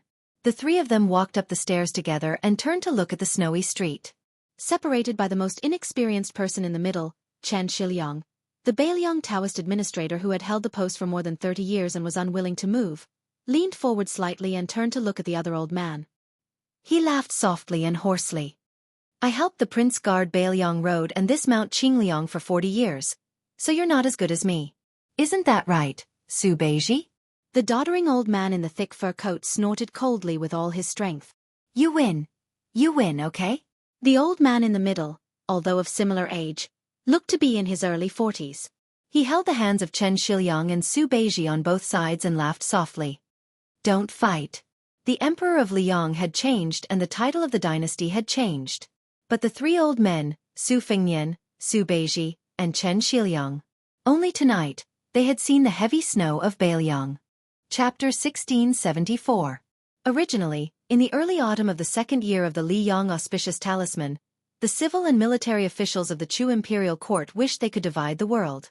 But in a short 3 months, there was an atmosphere of mourning. If it was not for Grand Preceptor Sun Shiji being neither sad nor happy, and Chao Zhongqing showing no signs of taking over military power from Xie Shibian, the court would have been in chaos. But to Empress Jiangxi, who sat on the dragon chair and wore dragon robes, there was no difference whether she was looking at a group of glowing officials or a group of frowning officials. She even had some mockery that no one knew about. Earlier, De Chu had defeated the strong on the Guangling River and wiped out vassal King Zhao Yi's Guangling navy. Later on, they had successfully ambushed the Nanjiang army's important supply base. At the time, the most clamorous discussion was something like, a country cannot do without a ruler cannot do without an empress. The current empress of Dechu, although a woman, still needed an empress to conform to etiquette, right? Therefore, Song Maolin, who was known as Dechu's twin jade annulus along with Xie Shibian, and the eldest grandson of the Song household who was known as the Northern Su and Southern Song, along with the Prince of Nuliang, had the most support. Perhaps it was because Song Maolin was so outstanding that even Grand Tutor Sun Shiji hinted to Chao Chongqing, who was far away from the court, that he might as well agree to this marriage.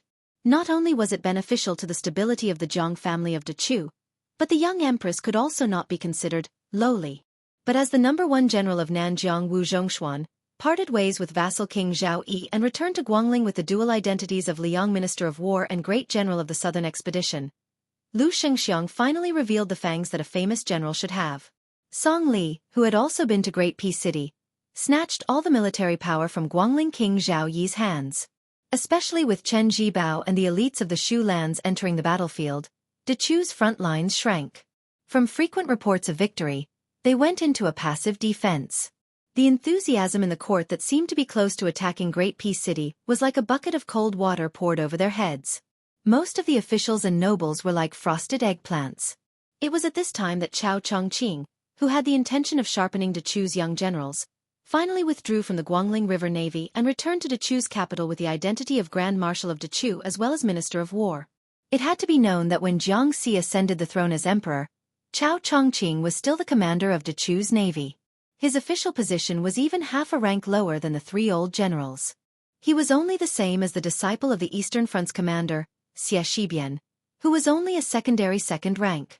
Without Chao Chongqing overseeing Divine Phoenix City, the people were in a constant state of anxiety.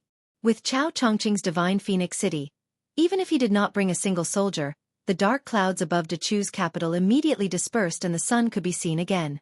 In reality, everyone was well aware that without Jiang Si, the new Dechu would not be able to restore the country.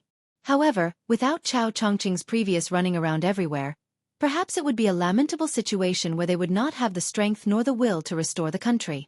After the morning court was dismissed, Chao Chongqing, who did not have the time to participate in the morning court, went to the imperial palace to report. He changed into a brand new set of court robes and was led by a eunuch from the ceremony directorate. He quietly waited outside the imperial study for an audience with His Majesty, following the etiquette of a ruler and his subject. The old eunuch from the ceremony directorate was apprehensive. If it was in the past, His Majesty, who had already known that Chao Chongqing had arrived at the capital, let alone receiving him in the imperial study, he would have welcomed him outside the capital. This meant that His Majesty and the Minister of War, whom he had always respected as his own elder, had most likely developed a knot in their hearts. This was definitely not a good thing for the country. The expressionless Chao Chongqing waited at the foot of the steps. He smiled bitterly in his heart.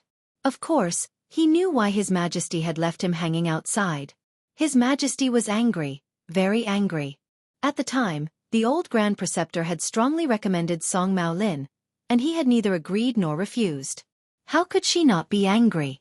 The fact that he did not use the great Liang Dragon Sparrow Sword to attack Chao Zhongqing was already giving face to his uncle. Chao Chongqing didn't make a sound after the worried old eunuch bent down to close the door. He stood in place without making a sound. The imperial study in the Dechu Palace was very spacious. Although many of the precious items in the room had been stolen by Prince Guangling Zhao Yi, Dechu's foundation was very deep. In the early stages of the restoration of the country, the imperial study was no less than it had been in the past. Chao Chongqing raised his head and saw the young woman wearing a yellow dragon robe. Her head was lowered as she practiced writing on the tribute Shen paper. She didn't use the imperial brush, Millennium Youth, which symbolized the continuity of the country. Chao Chongqing moved his gaze slightly and saw the golden lacquer cup engraved with the words, "Forever Gold O." According to the tradition, on the first day of the first month of each year, the Emperor of Dechu would open the window and use the Millennium Youth to dip into a cup filled with Tusu wine. He would write the auspicious words, "World Peace," and "Long Live the Country," and present them to the civil and military officials. Before this, she had once expressed some apprehension to him, saying that her writing wasn't beautiful. She quietly suggested that he ask his uncle to write for him. Of course, Chao Chongqing didn't agree. He only comforted her that she could write as little as possible. When the time came, she could only give it to old Grand Preceptor's son and a few people who knew her well. It wouldn't be embarrassing. Only then did she reluctantly agree. However, she still couldn't hide her unhappiness. Chao Chongqing heard that after she ascended the throne, she had practiced a lot this autumn and winter in order to raise the brush on the first day of the new year. In any case, it was definitely 100 times more diligent than practicing the sword. It was said that she had already filled a small basket with paper. She didn't throw it away and just accumulated it over time. The palace maids and eunuchs weren't allowed to touch it. Chao Chongqing looked behind the large table and at the slender bright golden figure. His gaze was absent-minded. He seemed to remember a blurry scene from many years ago. Chao Zhongqing suddenly felt a little sad and guilty. The Empress de Chu, who no one called Jiangxi, didn't look at Chao Chongqing in a fit of pique. She angrily said, "I'm still angry. I need to write at least 30 more words to calm down. Uncle, just you wait." Chao Chongqing didn't know whether to laugh or cry. He moved a chair over and sat by the window. The chair was tilted toward the window. He could see the scenery outside and, out of the corner of his eye, see the little girl who didn't look like an emperor even though she wore a dragon robe. However, even Chao Chongqing couldn't imagine that Jiangxi would sit on the dragon throne every day in court and receive all the civil and military officials. Even Grand Tutor Sun Shiji nodded inwardly at the official's bow. Not only did she not lose her manners, even he, an old man who had stood in the courts of the two dynasties for close to 60 years, could not find any flaws even if he did not care about her identity as a woman. Her monarch and minister played together. At first, she was slightly reserved, but now she was adept and as she wished. She advanced 1,000 miles in a day. She was simply born to be an emperor. Sun Shiji privately joked with his friends that the emperor's sword realm was extremely fast. It was the same for the ruler of a country. She meticulously wrote a dozen words and snuck a glance at Chao Chongqing, who was sitting upright and still. Jiangxi curled her lips. She probably realized that it wasn't appropriate for her to compete with Uncle, so she gently put down her brush and coldly snorted. "I'm done." Chao Chongqing held back his laughter and quietly said, "There are still 11 words. I'm not in a hurry." Jiangxi glared and said, "Uncle."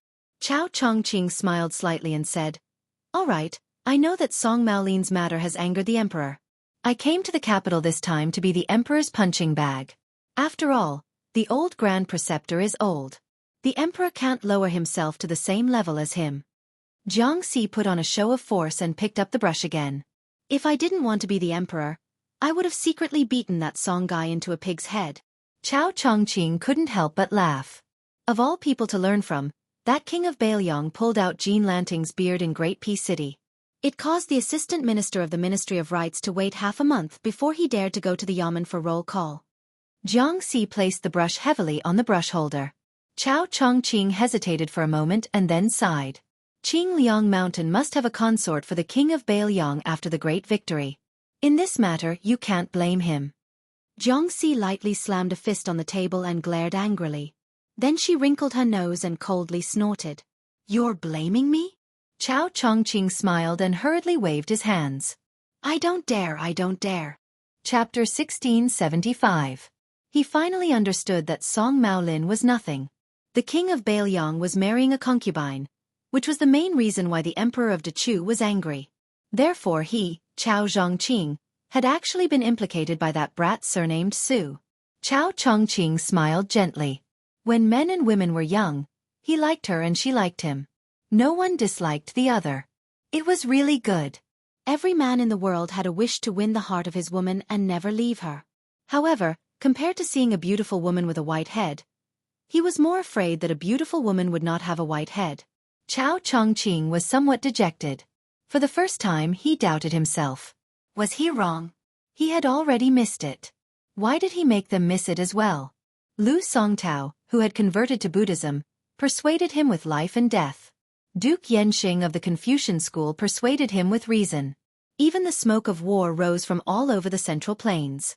None of them could persuade Chao Chongqing to let go of Dechu. Jiangxi asked carefully, "Uncle Chessboard, are you angry?" Chao Chongqing gathered his thoughts and shook his head. He said softly, "Even if Uncle Chessboard is angry with the whole world, even if he is angry with Dechu, he will not be angry with your majesty." Jiangxi sighed like an old man.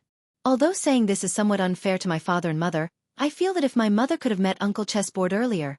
Chao Chongqing, who was known as the most outstanding man in the world, Dechu is most proud of, and green clothes come out early, Dechu will not die, blushed for the first time. He coughed a few times and quickly interrupted what Jiangxi was about to say. He then pretended to be angry. Your Majesty. Jiangxi smiled mischievously. My mother can't meet Uncle Chessboard earlier. Otherwise, there won't be me, Jiang and I.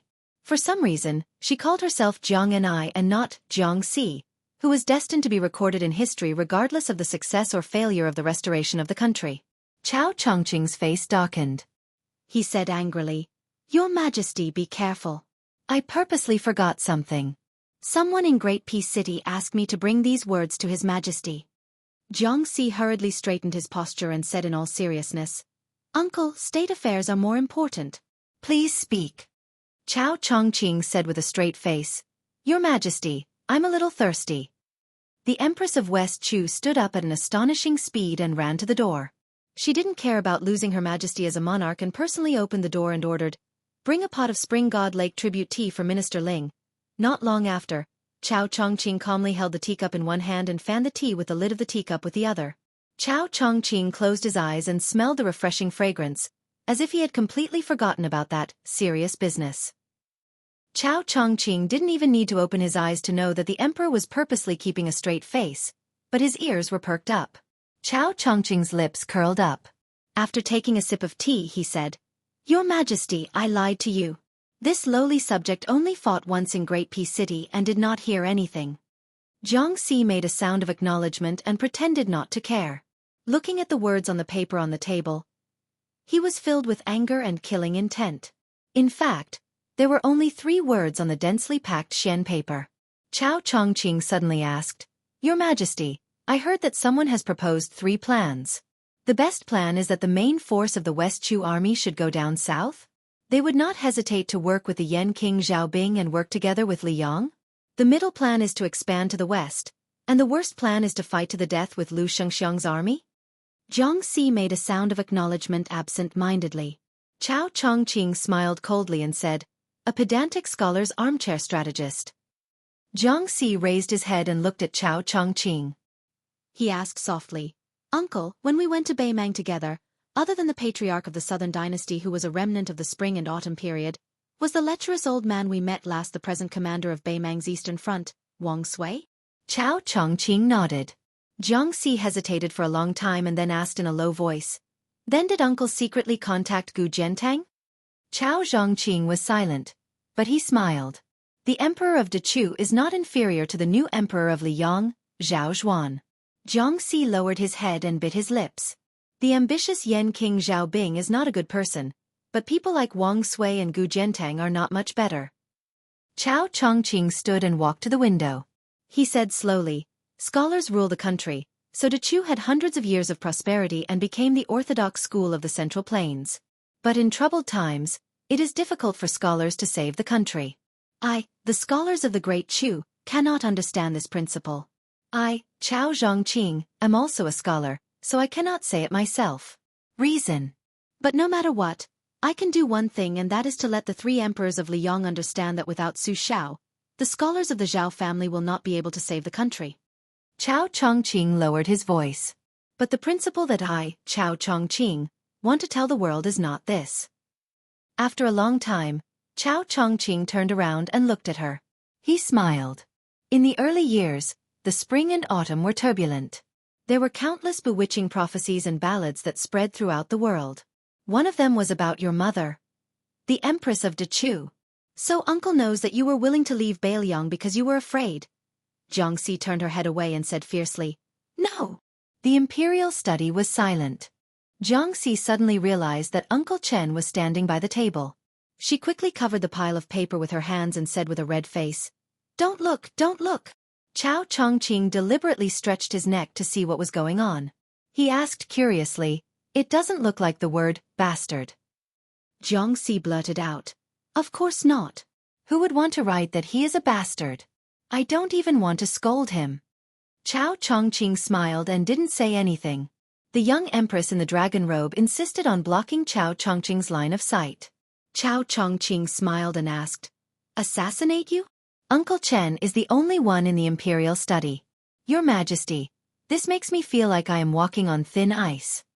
Jiangxi bent over the paper on the table and raised her head. I saw wrong. Uncle Chen, your eyesight is not good. Don't read under the light in the future. Chao Chongqing covered the teacup and leaned forward. He rubbed his silly daughter's head with his free hand. Uncle Chen is old. Not only are my eyesight not good, my memory is also not good. Now I finally remember that sentence. That person said it in Great Peace City. The general meaning is that he will soon personally lead the Bailiang cavalry to Guangling Road to take you back. If you don't agree, then he will snatch you, stuff you into a sack, and carry you back. He, Su Fengnian, can't be bothered to care about Li Yong, West Chu, or whatever. She was dumbfounded and could only blink her eyes. Chao Chongqing smiled and said, I am not lying to you this time. It is true, absolutely true. She still blinked her eyes. Chao Chongqing seemed to murmur to himself and pretended to be angry. No matter how I look at it, since Dong Tai and I could not win against him in Great Peace City, then it is clear that we cannot stop him. I, Uncle Chen, am not an immortal. What can I do? And what is the saying? When Jiangxi smiled, she had two dimples. One could topple countries, the other could topple cities. She unconsciously smiled and replied, Cucumber salad, that is delicious. Chao Chongqing said softly, Shendi was a wise ruler, but not a good husband. I, Chao Chongqing, am even worse. I am a coward who has become stupid from studying. But that young person in Bailiang is better than us.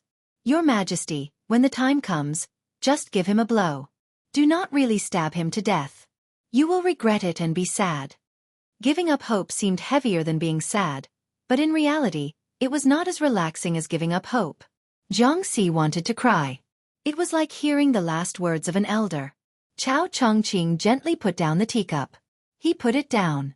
In the war between the two countries like Dechu and Liang, there were the armies of the West Wall. Now, Bailiang and Beimang also had 300,000 cavalry against a million army. But one day not long after, Li Yang's auspicious talisman had been 3 years, and West Chu's Shin seal had been 2 years. At that time, Gu Jiantang stood alone in his tent. After a night of silence he said to himself, Chao Chongqing has ruined me for 20 years. On the border of Beimang, Wang Sui drank alone and laughed. Satisfying, satisfying. This is the true romantic of our infatuated generation. That day, outside Great Peace City, there was Chao Chongqing in West Chu. One person attacking the city. Chapter 1676. Dechu's capital had a great number of high gates and endless alleys. This was very normal. However, if people knew that a second-ranked general lived in a small alley, they would probably accuse him of harming the dignity of the imperial court. Xie Shibian, who was born poor, was such a person. If it weren't for his status as Chao Chongqing's disciple, it would have been impossible for Xie Shibian, who was born poor, to become a leading general. Reality also proved that one's ability had nothing to do with one's family background. If it weren't for Lu Shengxiang's raid and Chen Jibao's sudden appearance, Xie Shibian's undefeated battle record would have continued. Yang Shenxing, Yan Zhenchuan, and Wu Zhongshuan, 3 veteran generals who had won illustrious fame during the spring and autumn period, had all suffered great losses at the hands of Xie Shibian, who hadn't even grown his hair yet. The winter sun was warm. There was a young man with stubble on the side of his lips sitting on the steps outside the door, basking in the sun. He had been born and raised in this alley for generations. Because he was thin and weak, he had been nicknamed Xie Bamboo Pole since he was young. Even though he later left the alley to study and won an arm wrestle against Zhao Dezhuang, who lived on the street with arms as thick as his calf, the neighbors still liked to call him Xie Bamboo Pole regardless of his seniority.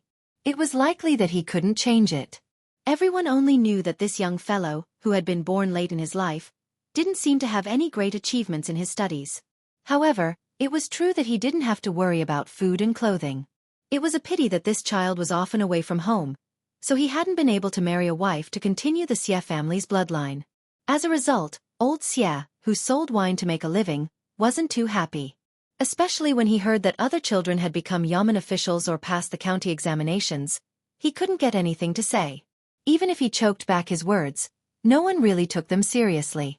If it weren't for the fact that his son's teacher had come to drink wine with him once and said that his son's studies were good and that he could guarantee that his son wouldn't be bad in the future, old Xie, who sold wine, would have already grabbed the brat's ear and forced him to sell wine to make money. Their family had saved up some modest wealth, so they didn't care if the child helped them earn more money. However, as a child from a poor family, they weren't afraid of a poor family background. After all, the poor had their own matching families, right? But if they put themselves in her shoes, which family's daughter would be willing to marry a man whose feet didn't touch the ground? People from small families were not afraid of poverty. It was not a chaotic world. If they were willing to work hard, they would be able to feed their families. However, they were afraid of men who had high standards but were incompetent. Matchmaker Lu, who was on the street next door, also used her words to poke at old man Xie. She smiled and said that she did not dare to push her good daughter into the fire pit. Old man Xie was still angry when he thought about it. Occasionally, he would drink to his heart's content. A group of hooligans passed by old Xie's house. They were all of the same age as Bamboo Pole Xie. One of them stopped and smiled at the guy who was basking in the sun. Bamboo Pole, let's go. I'll take you to the casino to earn a few taels of silver. I guarantee that you'll be single when you enter the house, but you'll have a wife when you leave. Bamboo Pole, you haven't tasted meat yet, right? Xie Bamboo Pole raised his middle finger at them and scolded them with a smile. Get lost. They were not angry at Xie Bamboo Pole's stubbornness. They laughed and scolded him as they walked away. Although the group of young people were fooling around, they never bullied their neighbors. They only went to harm other places. After all, every family on the street had elders who watched them grow up naked. For example, the first time they drank wine in their lives, it was stolen from Xie Bamboo Pole's father. Although the stingy old man Xie blocked their door and scolded them for a long time, they just hid at home with their legs crossed and ears picked. They scolded and scolded him until it was over. Moreover, Xie Bamboo Pole was famous for being bad since he was young. Who was the first one who had the guts to climb the wall and peep at the Ma family's widow bathing? It was him, Xie Shi. Who was the one who threw stones into the latrine room of the most beautiful girl of the same age on the street? At that time, he and she were only 13 or 14 years old. The girl was so scared that she didn't dare to come out of the latrine room for a long time. When her parents found her, she finally dared to cry. After that, Xie Bamboo Pole gave old Xie a good beating. It was really shocking. Until now, Xie Bamboo Pole, who was crippled, hadn't said a word to her for more than 10 years. When they met in the alley, both of them wished they could walk close to the wall. It was a pity that for some reason, she was still unmarried. She had gone from being a beautiful maiden to an age where even the children of other women were old enough to buy wine for their fathers. Her parents were so worried that they couldn't wait to throw their daughter out like splashing water whenever someone wanted her. Anyone with a discerning eye knew that she was waiting for someone. Her parents, who were originally arrogant, had secretly met with the wine seller, old Xie. It wasn't that old Xie didn't have any thoughts. It was just that he didn't see his son many times a year. The few times he went home, he came and went in a hurry. It was only until this time when his son rarely stayed at home and didn't look like he was in a hurry to leave. The taciturn old Xie finally said that if he didn't get married, he wouldn't have a son like Xie Shi in the future.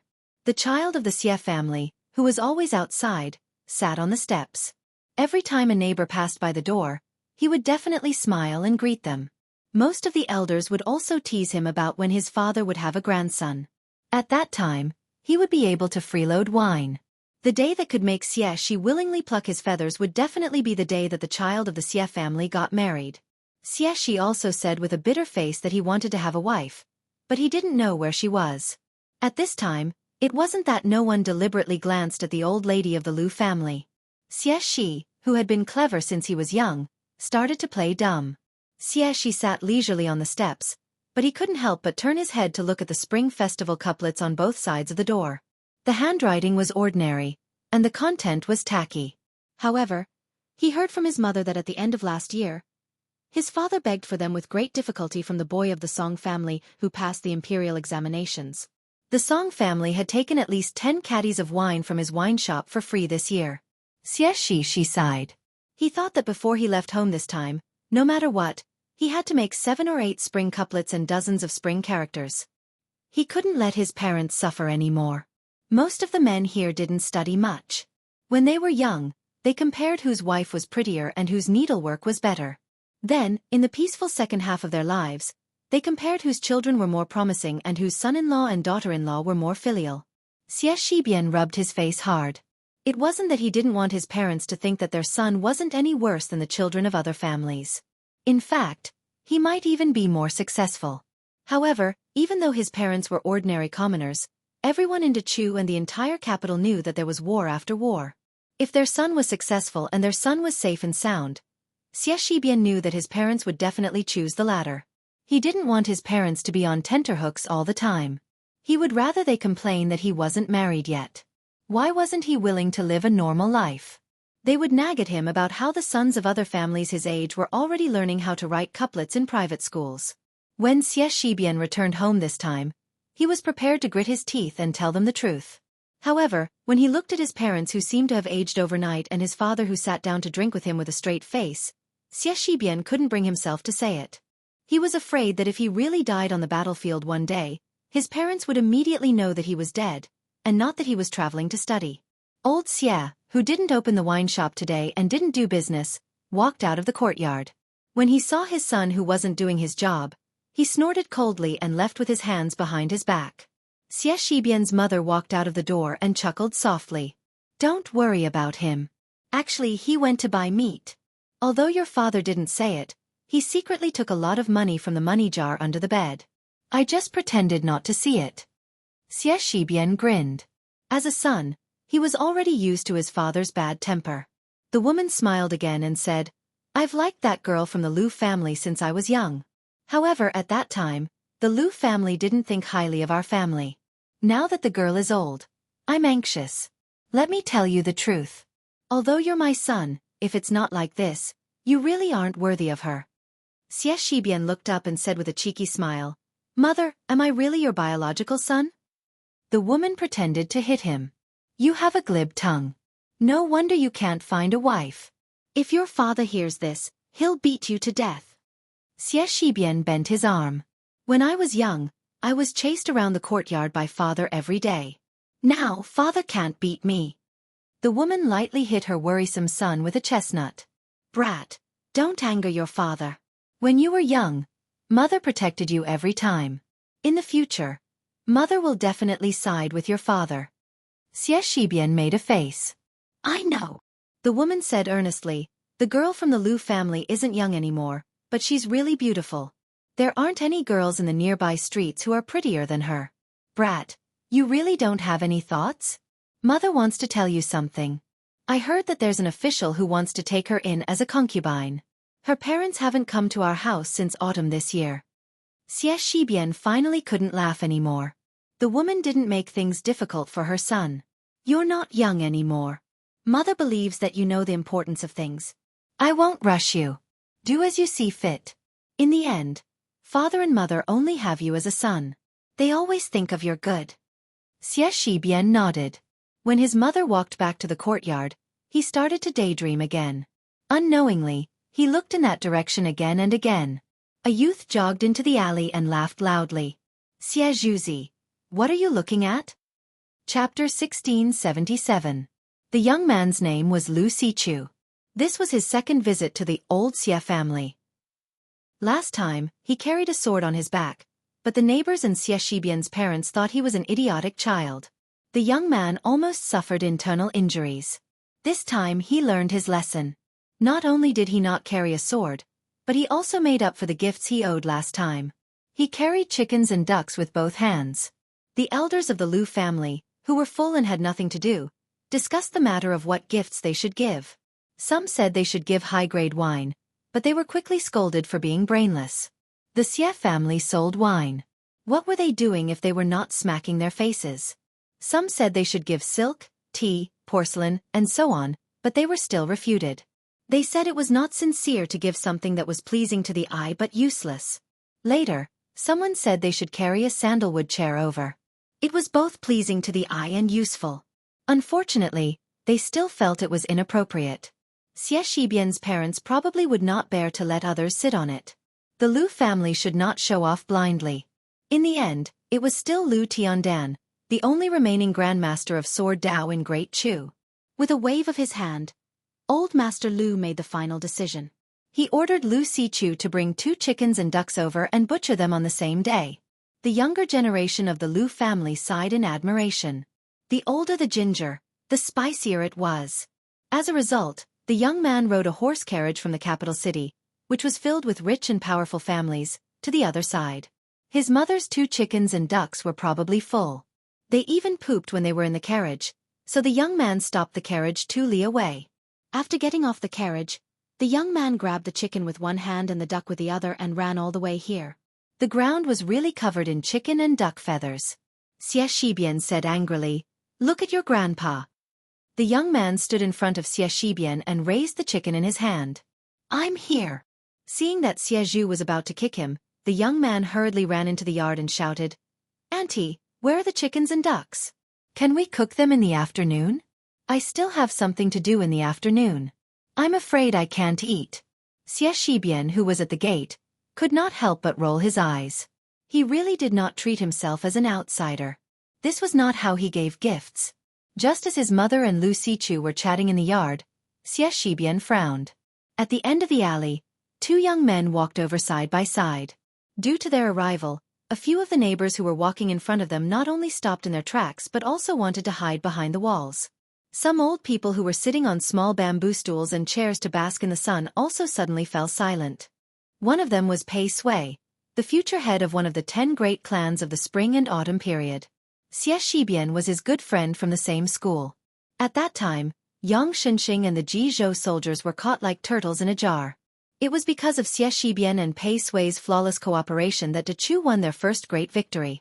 However, Xie Shibian didn't like the other person. Song Maolin, the eldest grandson of the Song family.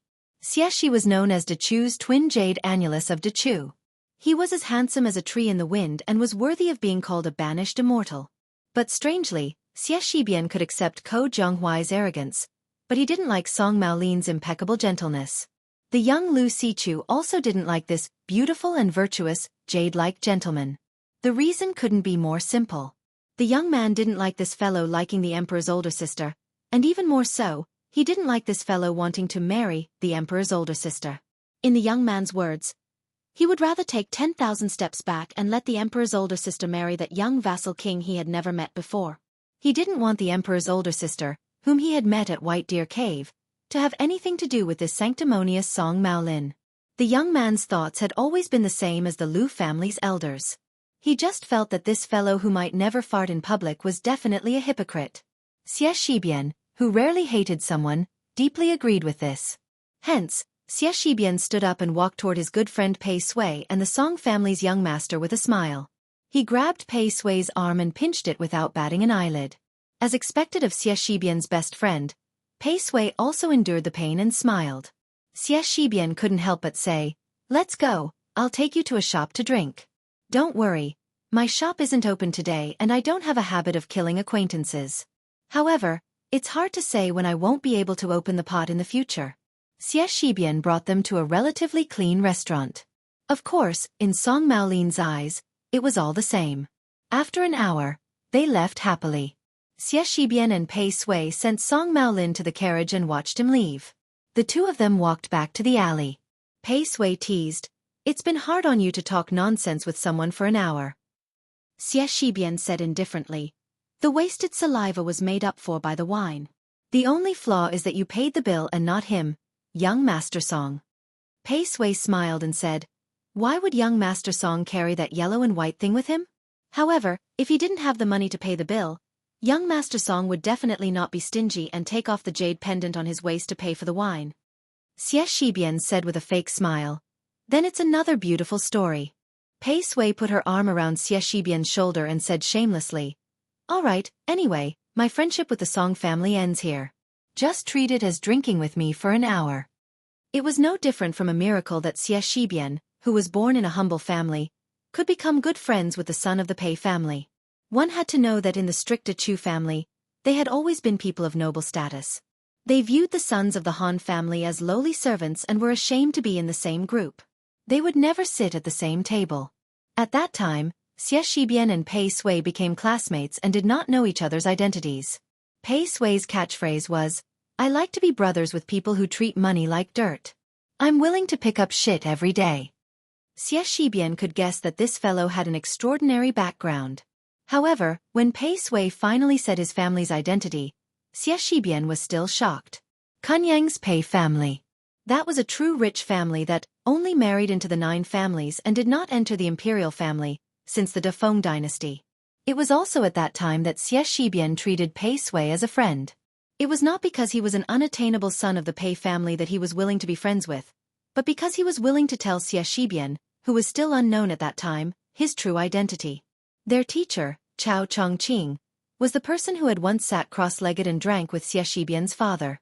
Chao Chongqing had long ago told these 2 students with great disparity in status, "The reason of the world is reason. It is not unreasonable because there are few people, and it is not reasonable because there are many people.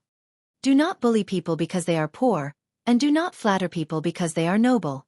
Do not think that people are all good because they are poor, and do not think that people are all evil because they are noble. Knowing reason has its own etiquette. Without the risk of collapse, the world is at peace and everyone is content." This was the Confucian Tao. Pei Sui said softly, "Song Maolin's thoughts are not complicated. Right now, there are people in the court who are suggesting that we should take advantage of Wu Zhongshuan's betrayal of Nanjiang to form an alliance with the King of Yen.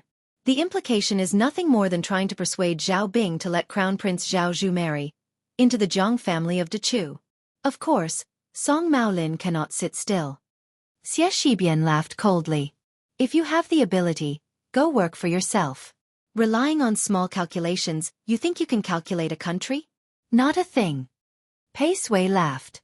"You're not scolding me as well, are you?" Xie Shibian turned his head and laughed. "Why don't you let me think about it?" Chapter 1678. Pei Sui said helplessly, "It's too late to regret making a bad friend." Xie Shibian said in annoyance, "Then hurry up and catch up with the Song family's eldest young master." "It's not too late." Pei Sui laughed. "Forget it. I feel uncomfortable. I'm an outsider who accidentally came from a rich family. I can't pee in the same pot as them." Xie Shibian said expressionlessly, "You can't drink in the same pot, right?" Pei Sui's face turned pale and said bitterly, "Xie Shibian, can you not be so disgusting?" Xie Shibian said seriously, "It's difficult." Pei Sui sighed heavily. After knowing him for so many years, Pei Sui knew how to deal with this guy who liked to tell lame jokes with a straight face. Pei Sui had to use self-deprecating methods to make himself invincible. He gritted his teeth and said, "You are indeed worthy of being my good brother." Xie Shibian smiled. "Pei Shibian, remember to wash your hands before eating at my house." Pei Sui took a deep breath. "Okay." Before walking into the alley, Xie Shibian suddenly said in confusion, "Pei Sui, let me ask you. If there's something I really want to do, but I'm afraid I'll regret it, what should I do?" Pei Sui said directly, "Afraid you'll regret it? That's nonsense. If you don't do it, you'll definitely regret it. Since there's a possibility that you'll regret it, why not do it?" Xie Shibian, did you hit your head on a door?" Pei Sui, who had managed to get back at him, was smug. Xie Shibian, who was walking with his head lowered, said softly, "Yes." Pei Sui asked curiously, "Is there anything in the world that you, Xie Shibian, are hesitant about?" Pei Sui suddenly said in shock, "Are you thinking of running to Great Peace City to become an official?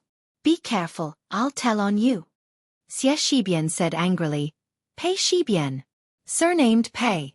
You don't think that's enough, and you want to die." Then Xie Shibian found that this person was still smiling and looking forward. Then, Xie Shibian saw a dumbfounded woman standing at the entrance of a house not far away. She seemed to be frightened by his vulgar words and was at a loss for what to do. She looked pitiful. Xie Shibian swallowed his saliva. Pei Sui's eyes were so sharp that she immediately saw through the clues. She was rejoicing in his misfortune. Could an ordinary woman make Xie Shibian lose his composure like this? How many men in the world would be able to escape from this childhood sweetheart, the most powerful killing flying sword in the world? In the end, Pei Sui didn't have the nerve to add insult to injury. Just as she was about to leave, she suddenly realized that someone was grabbing her sleeve tightly. Xie Shibian said in a low voice, "Don't go yet. Give me some courage." Pei Sui almost burst out laughing. Even the teacher had said that Dechu only needs 3 Xie's men to restore the western frontier. Did this guy also need someone to help boost his courage so that he would not show his cowardice? Pei Sui couldn't wait to bow to that unknown woman on the spot. This brother of his would never feel the slightest bit guilty even when debating with the teacher. The woman hesitated for a moment and quickly glanced at Xie Shibian. Then, she lowered her gaze and was about to quickly step up the stairs. Xie Shibian wanted to say something but hesitated. Pei Sui elbowed the coward beside her. Xie Shibian finally said in a trembling voice, "Lu Dongmei." Pei Sui was secretly amused. That woman's name was really ordinary. Xie Shibian's voice wasn't loud, but the woman stopped in her tracks. However, she didn't turn around on the stairs. Xie Shibian rubbed his cheeks out of habit and finally mustered up the courage to say, "My name is Xie Shibian." Pei Sui was speechless. She looked up at the sky. "Aren't you King talking nonsense? Do you think your neighbor thinks your name is Xie Shibian?" However, what she said next made Pei Sui look at her in a different light. Xie Shibian scratched his head and grinned. "I want to marry you. I don't like any other woman. I only like you." Pei Sui couldn't help but give her a thumbs up. In the end, Xie Shibian kicked her. The woman didn't turn around or make a sound. Her shoulders were trembling slightly. Xie Shibian lowered his voice again. "Back then, it was my fault for throwing stones at your house, but I had my reasons. At that time, I thought you fell in love with Song Zhengqing, who only knew how to study. I couldn't help but be angry." Pei Sui looked at the sky again. He suspected that the reason Xie Shibian didn't like Song Maolin was because of his surname. Pei Sui felt helpless for Song Maolin. This was a sad misunderstanding. Xie Shibian paused for a moment and said loudly, "Now, I'm more promising than Song Zhengqing, who was just a student." "Really?" Xie Shibian punched his chest and said in a low voice, "I, Xie Shibian, don't have the same name as the Xie Shibian you should have heard of. It's me. I'm the silly boy from the Xie family who liked you for many years. Now, I'm to choose Northern General, a secondary second-grade military general." Not far away, the old men and women who were sitting on chairs and watching the show fell to the ground almost at the same time. Pei Sui suddenly narrowed her eyes and looked a little playful. As a descendant of a wealthy family, he had seen and heard too many unpleasant things. There were all kinds of friendships in the world.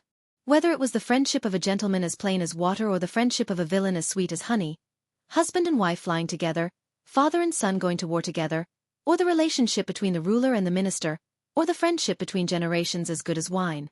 There were few who could withstand the test of time. Could a bowl of water really be drunk after 8 to 10 days? Even if it was a jar of good wine, if it was not sealed tightly, it would not taste right the next year, let alone 8 to 10 years. Pei Sui was suddenly a little worried because she realized that no matter if this woman, who grew up in a poor alley, agreed or not, the taste would not be right. If she did not agree, Xie Shibian would brush past her. If she agreed, how much of her sincerity was because of Xie Shibian and not because of the title of Northern General? Pei Sui felt that Xie Shibian should not have said those last few words. However, it did not seem right not to say it. Pei Sui was not blind. She knew that a woman of the same age as Xie Shibian must have suffered a lot to not marry at this time. Those rumors were enough. Xie Shibian must have wanted to let her know that all the grievances she had suffered for so many years were not in vain. Pei Sui sighed softly. If only her brother could wait for her to nod before revealing the secret. However, Pei Sui strangely realized that her extremely smart classmate, the favorite student of Da Chu the most proud, did not have such worries at all. Even at this time, he did not regret it at all. It was as if he believed in something. The woman finally turned around. Before she turned around, she wiped away her tears. She said something to Xie Shibian. When Pei Sui heard this, she bowed solemnly to the woman and said willingly, "Pei Sui of Kunyang's Pei family greet sister-in-law." This was because the woman with a very tacky name said something that Pei Sui felt was the most tacky sentence. It was also because of this sentence that in the future, Xie Shibian, who was loyal to Da Chu, secretly entered Bailiang. Her sentence was very simple and decisive. "Xie Shibian, I used to be afraid that I wouldn't be able to wait for you, but from today onwards, I'm not afraid of not being able to wait for you, because I'm not afraid of being a widow of the Xie family." Chapter 1679. After 2 months, Su Fingnian didn't return from outside the pass until the end of winter. It was snowing heavily. If nothing unexpected happened, this should be the last snow in Bailiang's second year of Xiangfu. Entering the city in the dead of night, Neither Su Fengnian nor Su Beiji rode in a carriage. Behind them were 800 white horses with white armor and white horses, blending into the snowy night. On this snowy morning, Su Fengnian put on a fox fur coat that he hadn't changed for many years and walked out of the much-expanded Wutongen. Alone, he went to the pavilion in the middle of Tide Hark Lake. Leaning against a pillar, he gazed at the surface of the lake. He heard that in the early days, the two women in his residence used the lotus flowers on the lake as small wishing ponds, often throwing copper coins into the lake. In the end, it didn't take long for them to smash into a hornet's nest. When he was young, there were 4 children surnamed Su in Mount Qingliang, 2 boys and 2 girls. Including Su Xiao himself, it didn't seem like there were too many women. Now, things were different. Su Fengnian and Huang Manor weren't in Mount Qingliang all year round, but there were many more women. Not only Lu Chengyan and Wang Chudong, there were also Su Ying who liked to wear red robes, Miss He who wore a mink hat, the national beauty Chen Yu, the little girl who Chen Shiliang brought with him when he went to the cold, and the green robe left behind by Yu Groom. Occasionally, the daughter of Huyen Daguan would secretly come to Mount Qingliang to play. Even the Wutongen had gained 7 female scholars. Nominally, they were the 2nd and 3rd class maids of the Wutongen. They had different names for firewood, rice, oil, salt, soy sauce, vinegar, and tea. It seemed to be Lu Qingyan's bad idea. Compared to the names he gave his maids in the early years, such as green ant, white wine, cucumber, and so on, these names were comparable. Su Fengnian stayed in the yamen of Song Dongming and Baiyu until very late last night. Not to mention the general affairs, even if it involved the promotion of 4th or 5th class officials, as long as it didn't involve sensitive local military affairs, Su Fengnian gave the 2 of them the power to do whatever they wanted. Therefore last night, it was mostly Song Dongming and Baiyu who carried out the routine of a monarch's memorial to the emperor. Su Fengnian, as a hands-off shopkeeper, just nodded his head. However, there was one troublesome thing that Deputy Administrator Song Dongming specifically threw to Su Fengnian as the final difficult problem. At that time, Mr. White Lotus was drinking hot tea with his head lowered and a playful smile on his face. When Su Fengnian heard this, he also had a headache. It turned out that after Lu Chengyan was confirmed as the Princess of Beiliang, Lu Dongjiang, the old father-in-law who was famous in the Central Plains in the past, had an active mind. He wanted to compete for the position of the provincial governor of Liangzhou. Regardless of the original intention of the original provincial governor, Tian Peifong, tactfully retreated at the last moment, or was forced by the situation. After returning to Liangzhou from North Resisting City, she submitted her resignation to Mount Qingliangshan. Subsequently, the provincial governor of Liangzhou was inside and outside. The situation of internal and external provincial governors was already set in stone. This made Lu Dongjiang, who originally only coveted the position of the provincial governor of Beiliang, suddenly change his mind. Taking advantage of the good momentum of a father relying on his daughter, he hoped to take the position in one step and become the 3rd in command of the civil officials in Beiliang. Su Fengnian couldn't do anything about this and could only use the tactic of delaying. As for the actions of the Lu family's children after they entered the cold, Su Fengnian was actually very clear about them. Those arrogant scholars either couldn't be helped, or the few talents that could be counted on one's fingers could be counted on one's fingers. It was also not that Lu Dongjiang didn't think so. Even though Su Fengnian had already compensated the Lu family for the construction of the new city, Lu Dongjiang clearly didn't feel that this was the treatment that the Lu family of Qingzhou deserved. Unfortunately, Beiliang was not the imperial court after all. There was no Hanlin Academy to support idle people, and there were also no palace pavilions or academies to give to people. In the end, Su Fengnian, the son-in-law of Beiliang, was the master of the family.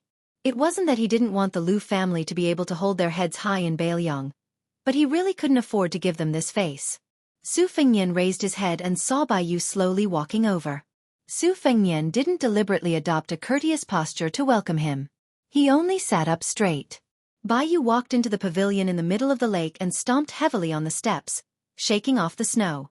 The 2 of them sat facing each other. Baiyu was the first to speak with a smile. Ever since I entered the mountains when I was young, in all these years, I've seen a few spectacular snowfalls in Jiangnan. It wasn't until I came to Beiliang that I realized that in the end, Jiangnan can't compare to the north. Su Fengnian smiled slightly. I heard Su Xiao say that the winter snow in Liaodong is even heavier. Snow as big as a goose feather isn't enough to describe it. Baiyu joked, The snowflakes are as big as a hand. Back in the day when I was at Mount Longhu, I also heard of the poem written by the great general. The corners of Su Fengnian's mouth curled up. The civil officials in northern Liang all feel that Su Xiao is not easy to serve because flattery has always been done on the horse's hooves. Only my second sister's husband, Chancellor Wang, can flatter the right person. In fact, the heavenly secret here is very simple. It is to be as shameless as possible. He absolutely can't put on the airs of a scholar because Su Xiao can't understand things that are too profound and implicit. Just thinking about how to reply is very difficult. Chancellor Wang went straight to the point. The two lousy chess players were evenly matched with Su Xiao on the chessboard. They even praised Su Xiao by saying, "Great, great, this move is so domineering." Su Xiao naturally understood these compliments, so he was especially happy. And there's also Huang Manor's master, Zhao Shituan, who also knows Su Xiao's weak spot. I remember the first time he came here. He said that Huang Manor was born with innate intelligence and a handsome appearance, worthy of being the great general's son, and so on.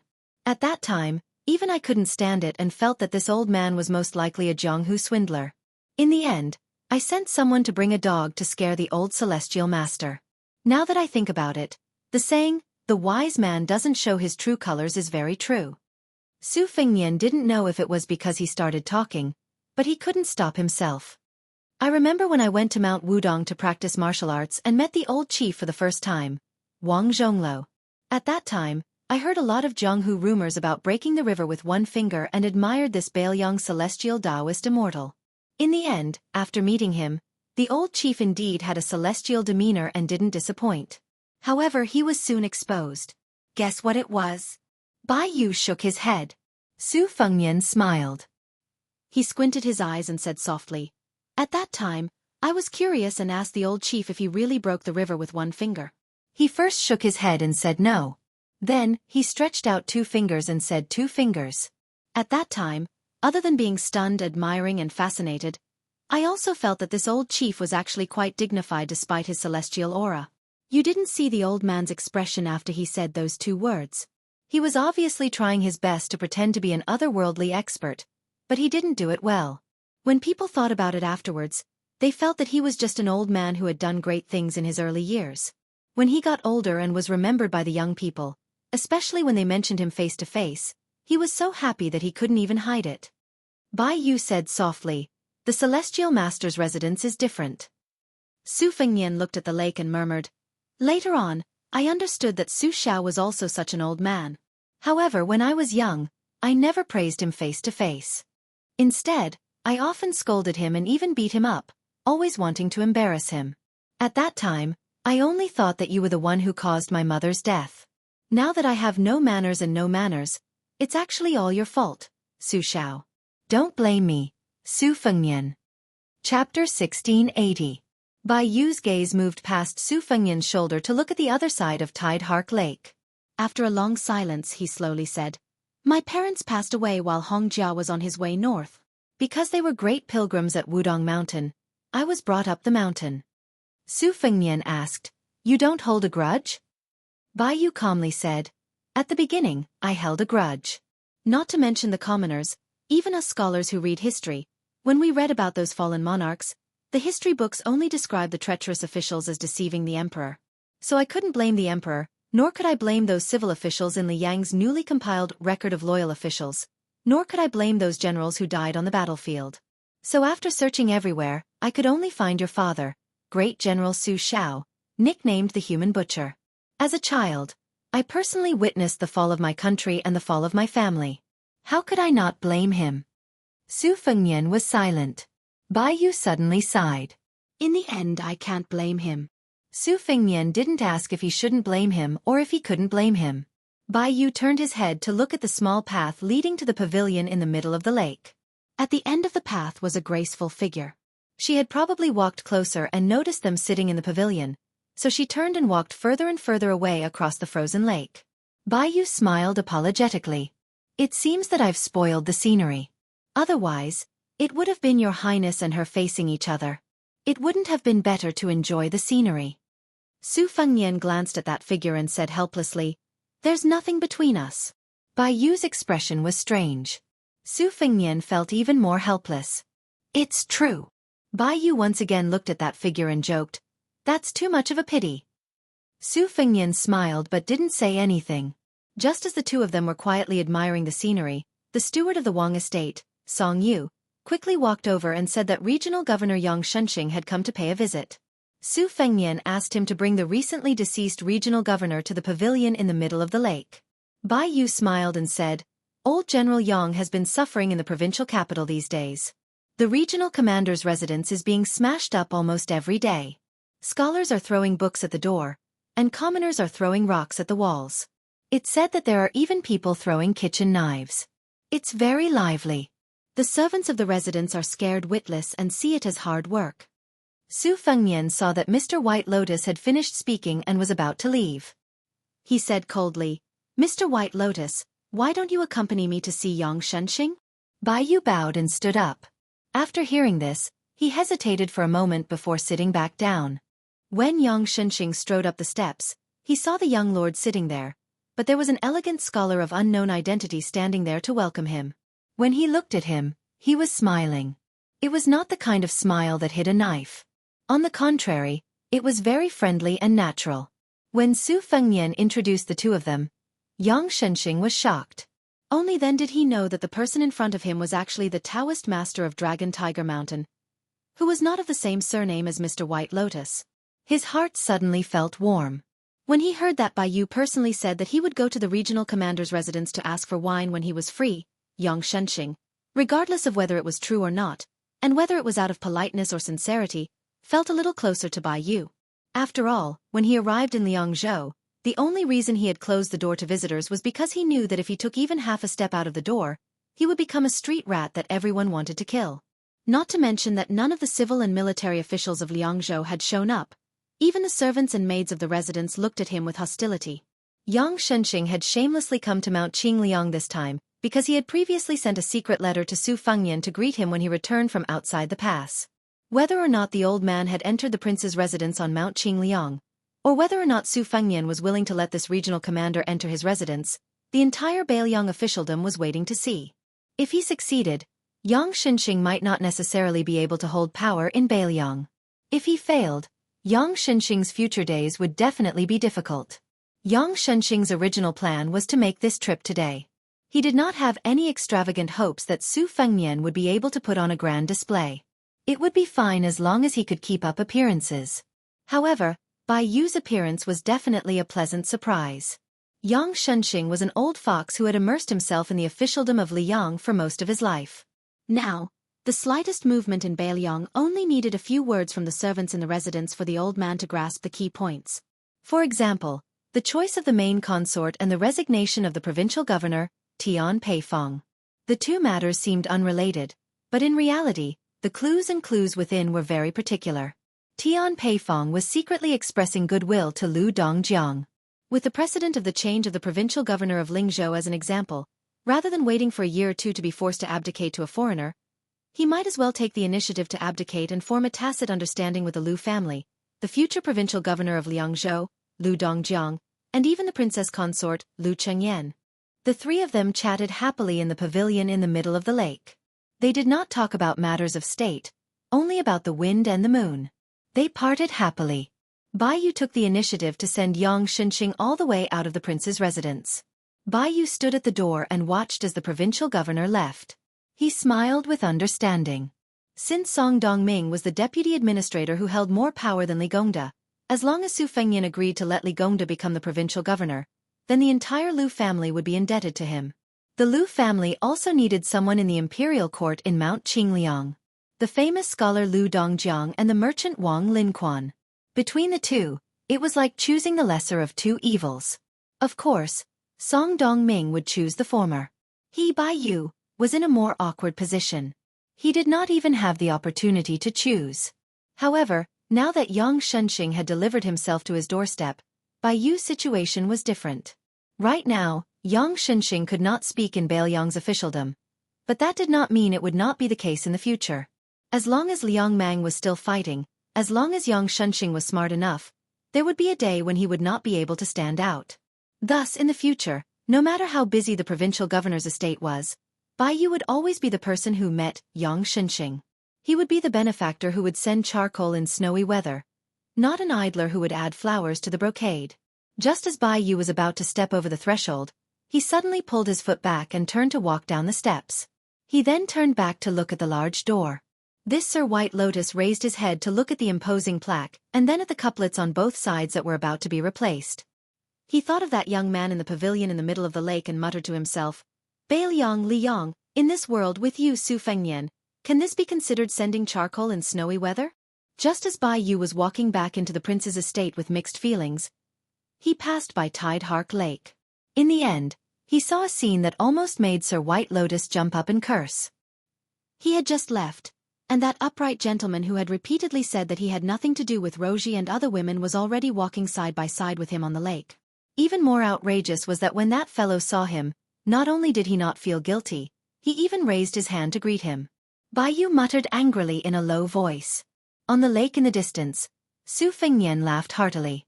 Chen Yu asked curiously, "What's wrong?" Su Fengnian laughed. "Sir White Lotus thinks that I can't hear him because we're so far away, but in truth, I heard everything very clearly." Chen Yu asked, "What did Sir say?" Su Fengnian said in all seriousness, "He praised me for being handsome and dashing, but he felt ashamed of his inferiority." Chen Yu made a sound of acknowledgement and then took her leave. She then went straight to Sir White Lotus. Su Fengnian was dumbfounded. In the end, Su Fengnian on Solitary Lake laughed. Looking around, everything was serene. In this kind of Bailiang, whether the women were as beautiful as flowers or beautiful enough to ward off evil spirits, or the men, whether they were scholars, martial artists, or commoners, were all safe and sound. The sounds of reading, peddling, hoofbeats, snoring, and quarreling were all lively and bustling. Su Fengnian folded his hands in his sleeves and looked up at the sky. Everything this young man did was for the sake of no longer resenting the Su family. Chapter 1681. This year's New Year's Eve was actually very difficult for Su Fengnian, because Su Weisheng said that all the Spring Festival couplets on Mount Qingliang had to be personally written by him, and none of them could be repeated. There were a total of 365 couplets, big and small, not including the two characters, Chun and Fu. For this reason, Su Fengnian had no choice but to ask Song Dongming, Bai Yu, and even Wang Chudong for help. He asked for the contents of more than 300 couplets and put them on his desk to copy. Because Su Xiao had passed away for less than 3 years, they should continue to use white couplets, but Su Weisheng said that this year they should use red couplets. Although Su Fengnian was not very willing, even Auntie Zhao Yute agreed with second sister. Su Fengnian could fight against Tu Chao Chongqing and Dong Tai, but he could not defeat these two together, so he could only obediently accept his fate. Therefore, Su Fengnian began to write at a high speed on the second floor of Wutongin early in the morning. Lu Chengyan was grinding on the side, and Wang Chudong was helping to cut the rice paper. Su Fengnian's 3 disciples, Lu Yunchong, could not endure staying in the study room for less than an hour. He ran out to find Yu Groom to compare notes on martial arts. The eldest disciple, Wang Shang, who had returned to Bailiang alone from Beimeng, had a calm temperament and helped the young master's wife, Wang Chudong. Only the little brat, Yu Dilong, was nowhere to be seen. Everyone in the room knew that now in the officialdom of Bailiang, especially in the border of Yuzhou, almost all the generals knew the story of the young lord, walking with the support of the wall. It was not known whether it was Yan Wenluan or Chen Yunchue who blurted it out, but they gave the king of Bailiang the nickname, the second Su Fengnian, which meant that in the end, there was still someone in the world who could defeat the young lord. As for who defeated Su Fengnian on which battlefield, the gloating old generals did not care. Therefore, the moment Yu Dilong returned to Mount Qingliang from the border of Yuzhou, he was called to a secluded back mountain by his master who had a fake smile on his face. The master and disciple did not come back together. They only saw that the young lord looked a bit refreshed. However, the kid only showed up after a long time. With a bloody nose and a swollen face, he sat in the pavilion in the middle of the Lake of Tide listening pavilion and sulked for a long time. He even ignored his master's call to eat. Finally, Lu Chengyan, the master's wife, came to the rescue and took the kid's hand to eat. While wolfing down the food, the kid was frightened and complained to the master's wife that his master beat him for no reason and even asked him to practice the vow of silence meditation during this period. Yu Dilong asked the master's wife what he had said wrong. Seeing the kid's bitter eyes, Lu Qingyan's resentment disappeared. She stood up for the kid and told him not to worry about his master. If he wanted to vent his anger on his master, he could come to the master's wife. After being beaten into a pig's head by Su Fengnian, Yu Dilong smiled and said okay. He grimaced and then continued to eat.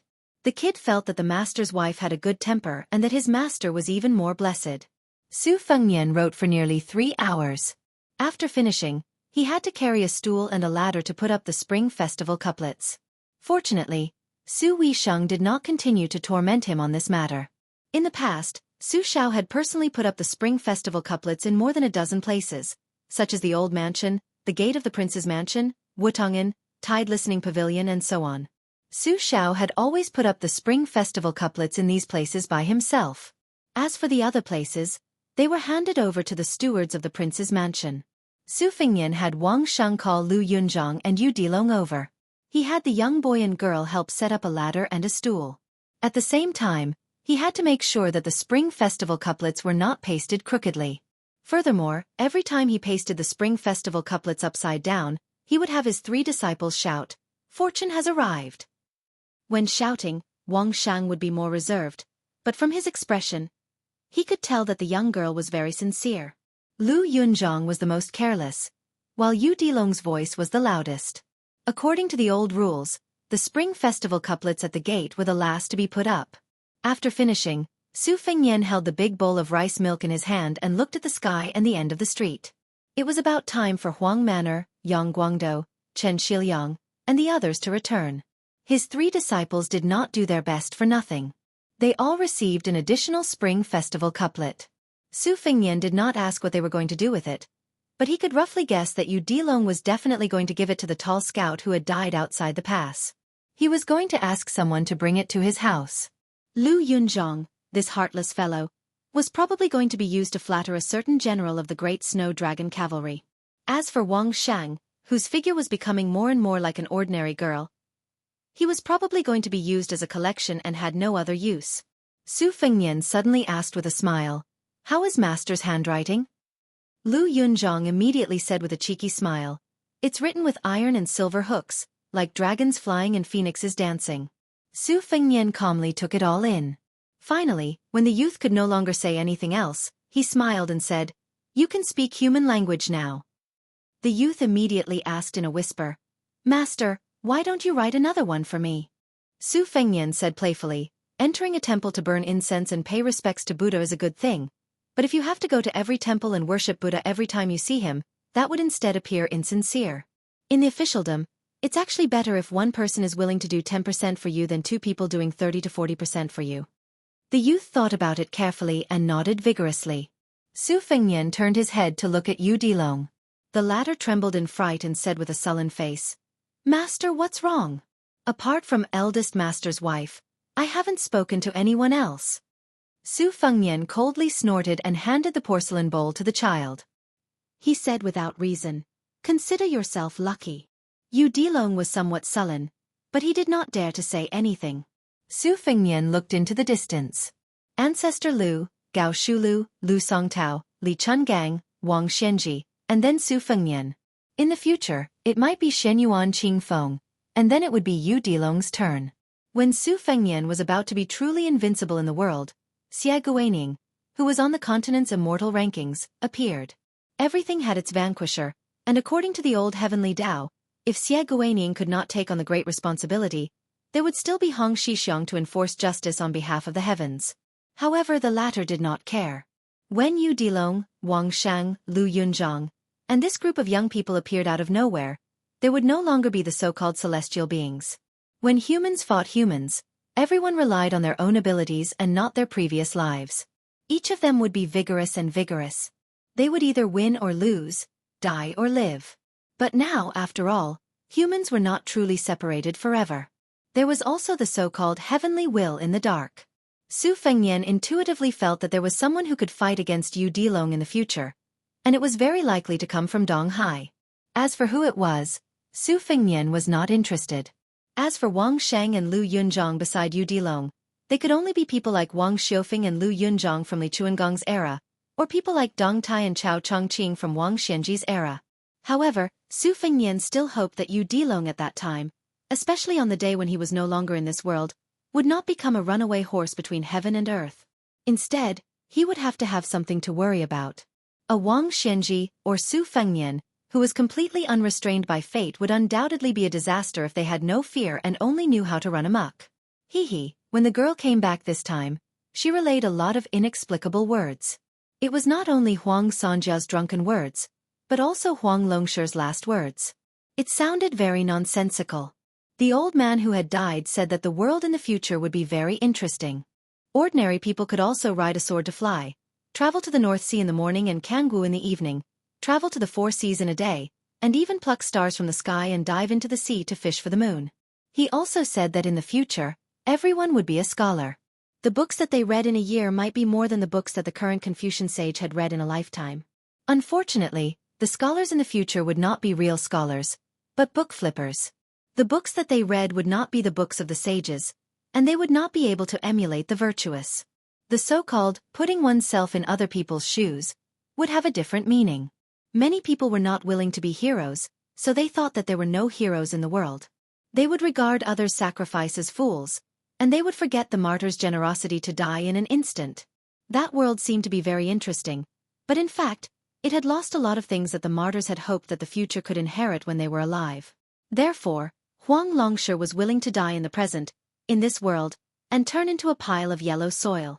In Jianghu, Ancestor Lu was unwilling to pass through the gate of heaven, Li Chungang was unwilling to ascend, and Wang Xianji was willing to lose to Su Fengnian. In the imperial court, Zhang Julu did not leave a way out. Qi Yonglong resolutely left the mountain, and Tantanan was reluctant to leave. Perhaps it was because they were the same kind of people as Huang Longshi. They were born from death. Su Fengnian sighed softly, and reached out to rub the head of his eldest disciple. He smiled and said softly, "Since you have the happy sword, you should live happily. Don't be like some people." After all, the girl had grown up.